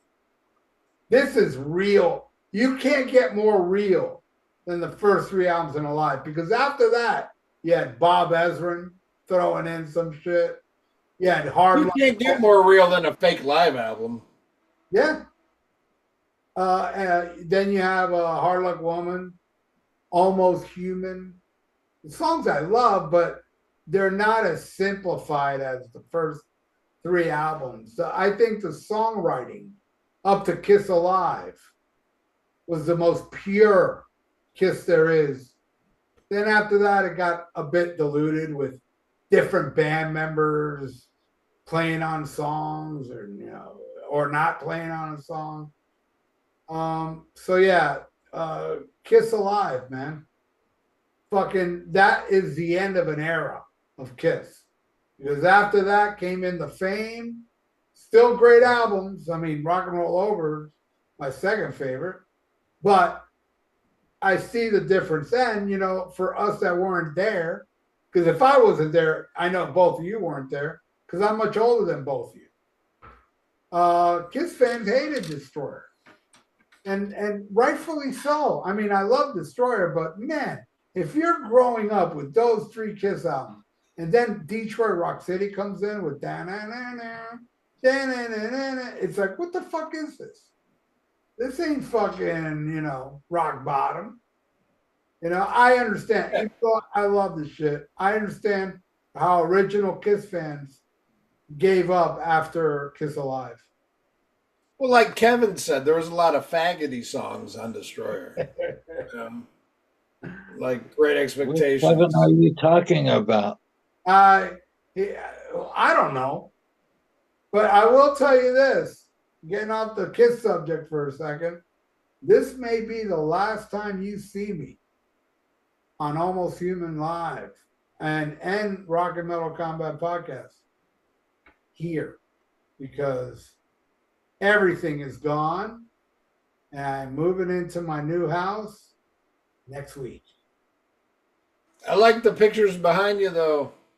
Well, that's not mine. That was there. But I've been living in this room with boxes that you couldn't see those pictures. You know, it was just so much clutter in this little room that I always put a picture behind me to hide it. But now it's still messy and all, but I ain't hiding shit. You know, fuck it. You know, I still got one more trip, but I haven't taken the furniture yet. But all my vinyl was finally taken today. It took me 7 trips.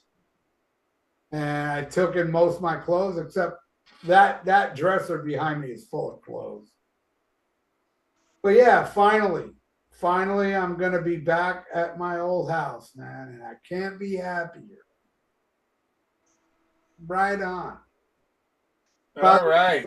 By the way, thanks Ian for not helping me move, prick. Yeah, anytime.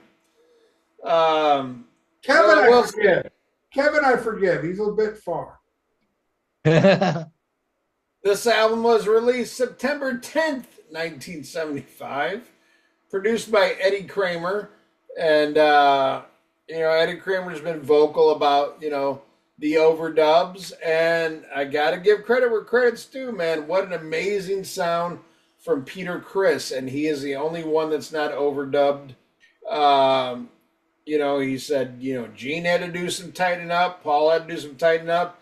And then they had to find a real guitar player to replace Ace. But it's a landmark fucking album. I mean, this is the album that saved the band.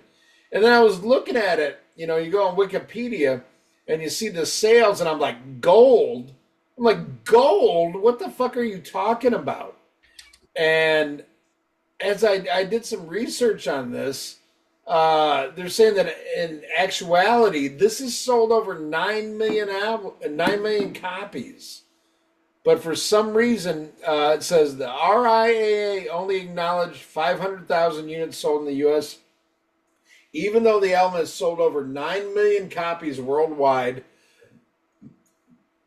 This album has not been recertified by the RIAA after December 4th, 1975, 3 months after it was originally released. If it sold that much, it's because they're counting it as 2 albums. Well, I will say that with the 9 million. I will say that with the 9 million, but still much more than gold. I mean, given the no, I know it went platinum. Yeah. It went platinum before Destroyer. Yeah. Or I think it went 2 times platinum before Destroyer. Right. Right. But I mean, it's fucked up how, as many jokes as I like to make, how the industry has been dismissive of Kiss. Be it the Rock and Roll Hall of Fame, Rolling Stone, all that shit. You can say whatever you want, but I mean, it speaks for itself, the influence of this band. And the sales of their records. I mean, they were fucking huge, and they were huge through multiple decades. Even like the 80s. If you look back now, you might look at record sales and albums that sold more, but Kiss was still a presence in the 80s. And I can attest to that. I was there. I mean, they were known, and they were movers and shakers. And they were all over the covers of the magazines long after, the fucking, the 70s shit wore off. But, it's alive. It was fun to listen to. But again, the only reason I agreed to do this episode, Kevin, is all because of you. So thank you, brother. Thank you all for having me tonight. Thank you. Oh, our pleasure, Kevin. Our pleasure. Thank you so much for being here. And Kevin, you have such a wide taste in music. I mean, you go to all kinds of metal shows. You're not like stuck in one particular genre or anything like that. Do you have a pick of the week that you want people to listen to? Something you want our listeners to check out that is Kevin Warhaft approved? Hey, Kevin, can I give you your pick of the week? No, you can't. Oh, I can. Trust me. And when you refer to Kevin, please call him Kevin. Kevin, I want your pick of the week to be something that Kevin was part of. Kevin hung out with Death. Yes, Kevin that was is good true. friends with the Cynic guys and was there when they were recording. Death Human. That's his pick. Wouldn't that be your pick of the week, Kevin? Yes, it would, because I got to hang out with Chuck Schuldiner at the Cynic Warehouse. I got to meet him in person before he died. At that time, there was no sign of any cancer or any problems with himself. He was a very nice person, and I think of him every day, just like I do Sean Reinert, who is also gone. Without those guys, um, I would not be a part of what I am today. I got a funny story. One time I'm hanging out with Kevin at the culture room. We're outside, and this tour bus pulls up, right? And out comes Alex Webster, and he's like, Kevin. How cool is that? They all know Kevin, man. Cannibal Corpse is a fan of Kevin. Yes, that's true. I've known all of them my whole life. You know them as a band, even with former members like Bob Rousseau and Pat O'Brien, and Chris Barnes. I've known them all my whole life. So Cannibal Corpse rules. Right on. So there you go. Was I right to tell Kevin what his pick of the week should be? Fuck yeah, I was. Good. What's your pick, Ian? All right. Well, I know how Ralph hates when I do this, but he doesn't edit this shit, so he doesn't have to I do don't. anything. I'm not playing any music we're recommending. Right. Right. So it doesn't matter what I say, but I do What you're, actually by the way, what you're listening to now under this is Kiss Alive. yes. But I do have two picks of the week, and they are both live albums. The first one I'm going to pick is Motorhead's Everything Louder Than Everybody Else, which is a 1999 live album by Motorhead. And I think it's essential for people who think like Motorhead ended with the original lineup, which I love. That Fast Eddie Clark, Filthy Animal Taylor lineup.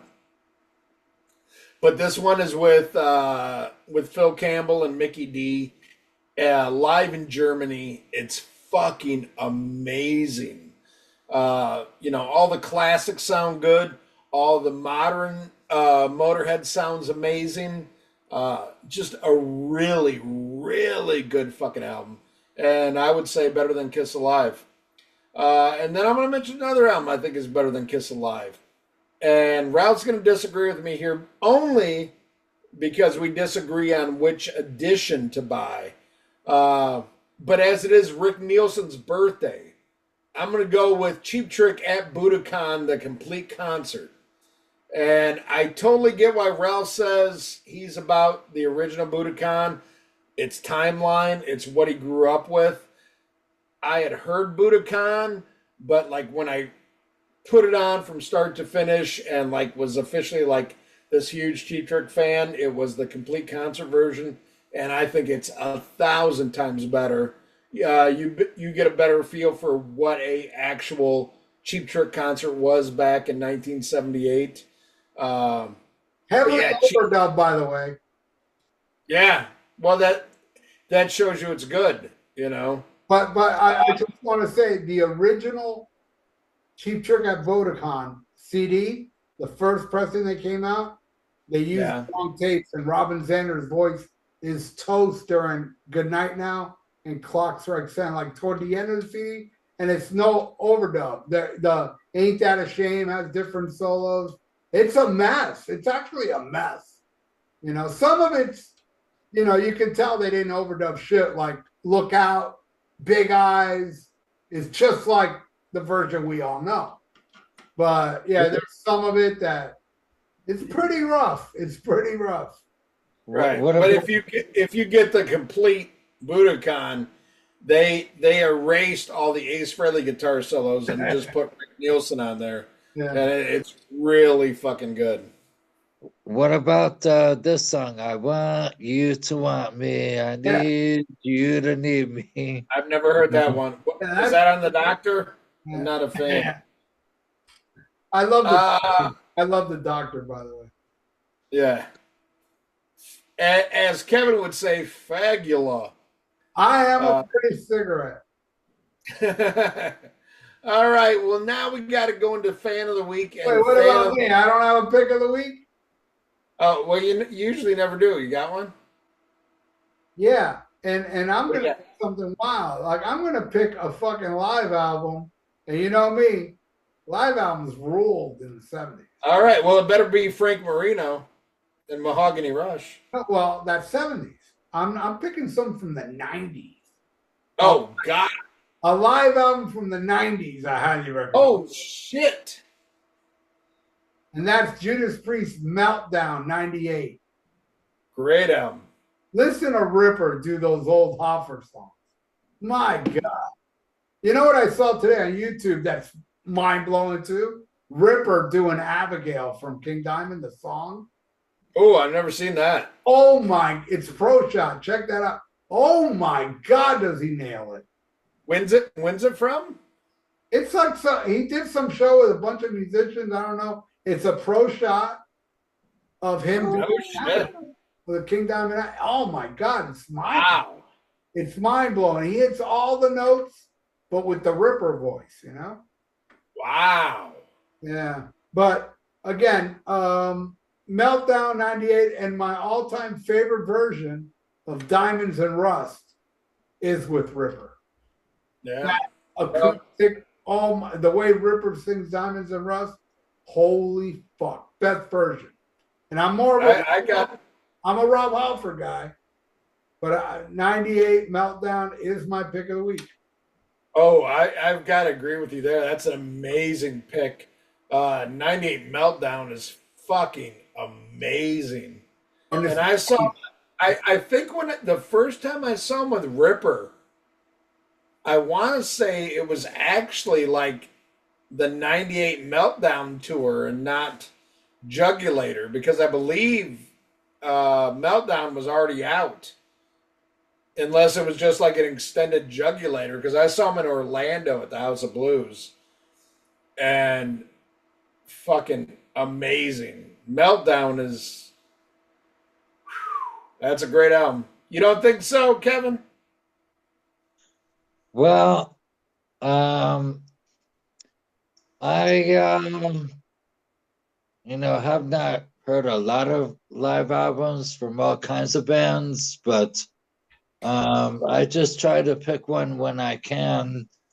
So I will have to listen to these live albums which you're talking about, next year sometime and let you know. All right. Yeah. All right, go to fan of the week. Well, fan of the week is fucking Kevin. Holy shit. I can't believe it's taken this long to get Kevin on here. But Kevin, you are so beloved in not only like the South Florida metal community, but online on our page. You are so well known and so loved. And again, I can't express enough.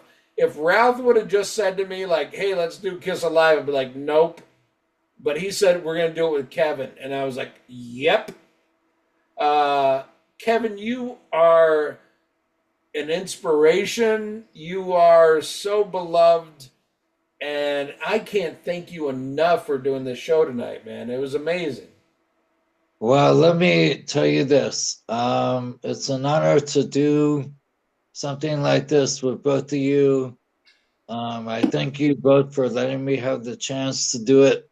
And I want to thank all the fans around the world who notice who I am and believe in me because I believe in you. And you should, do what you can to be somebody. Not letting anybody else to tell you what to do. You are you. That's right. Stand up for who you are, and don't be a name in the frying pan. go out there and be somebody just like me, just like Ralph, just like, Ian, and we don't do this for nothing. We do it for real. Yeah, Kevin is correct. I think Ian's frozen, but it's a good frozen because he looks like he's sucking dick. Can you hear us, Ian? Yeah. All right. Oh, now you're moving. You look like you were sucking a dick. It was frozen. I was just in awe of Kevin, Well, and I also want to let everybody know you've just witnessed Kevin's greatness on this show because of Kevin. He woke Ian's dumb ass up about Peter Chris. All thanks to Kevin. Kevin. Good job. Kevin he's just full of fucking kick ass. Yeah. Kevin, you make everything right in the world. Yeah. And I know, if it was up to you, all Sammy Hagar fans would be dead. And I love that about you. Because you know what's right. And Kevin, we would love to have you back on here. Let me ask you right now, Kevin, since we got you on the spot. When you do return to this show, if you could talk about any album, any artist, doesn't matter if it's metal or not, if you could speak about any album or any singer, who would it be? Well, I am a fan of another band. They're not Kiss, but they're from Norway. They're called 1349. That's 1349. I once heard them on WVM, and what blew me away was the fast drumming that this guy Frost does. They're from Norway, and one of my favorite albums is called Hellfire. And there's a song that I heard called Chasing Dragons. They're a very good band from Norway. And so the next time if I am invited, I would like to talk about this band and what they have done over the years, about being one of the black metal bands from Norway. And they're good friends of mine also. You have to really know the musician personally outside of their job, because you have to understand what metal music is about. All these songs that you hear from all kinds of bands, it's about different things, and you really have to understand what it's about, and you have to know where it comes from and how to understand what they're singing about and who the musicians are. They may be nice people when they're not playing, but when they get up there, that's when their show begins. That's when their battle begins. That's when their fans go nuts. So I want to come back if I can someday and talk about this great black metal band if I can. All right, Kevin. Well, thank you so much for joining us. I agree with that. And I can imagine Dragons right now. And you're going to have to give us some time on that because Ian, you don't want to give Ian a stroke. He's got to ease into that band. And I'm not racist like Ralph. I like black metal. And I have something, one more thing to say. Thank you to your podcast. Thank you to Ralph. Thank you to Ian. Thank you to the fans. Thank you to everybody that believes in me, because I am something. You can be something. It's up to you. Do what you can to be somebody. Like I said, not a name in the frying pan. Go out there and do something to be somebody. Exactly. So yeah. Go I ahead. really do thank you all from my heart and soul. Thank you. Right on, Kevin. And my last words to this episode is I love all black metal bands as long as there's no black people in those bands. Go ahead, cancel me, bitch. I don't give a fuck. We love you, Kevin. Proud I love, Boy. I love you all too. Yeah. I love you and the Proud Boys. All right. Until next week. That's the Rock and Metal Combat Podcast. Then cancel these nuts. Smack them, my God.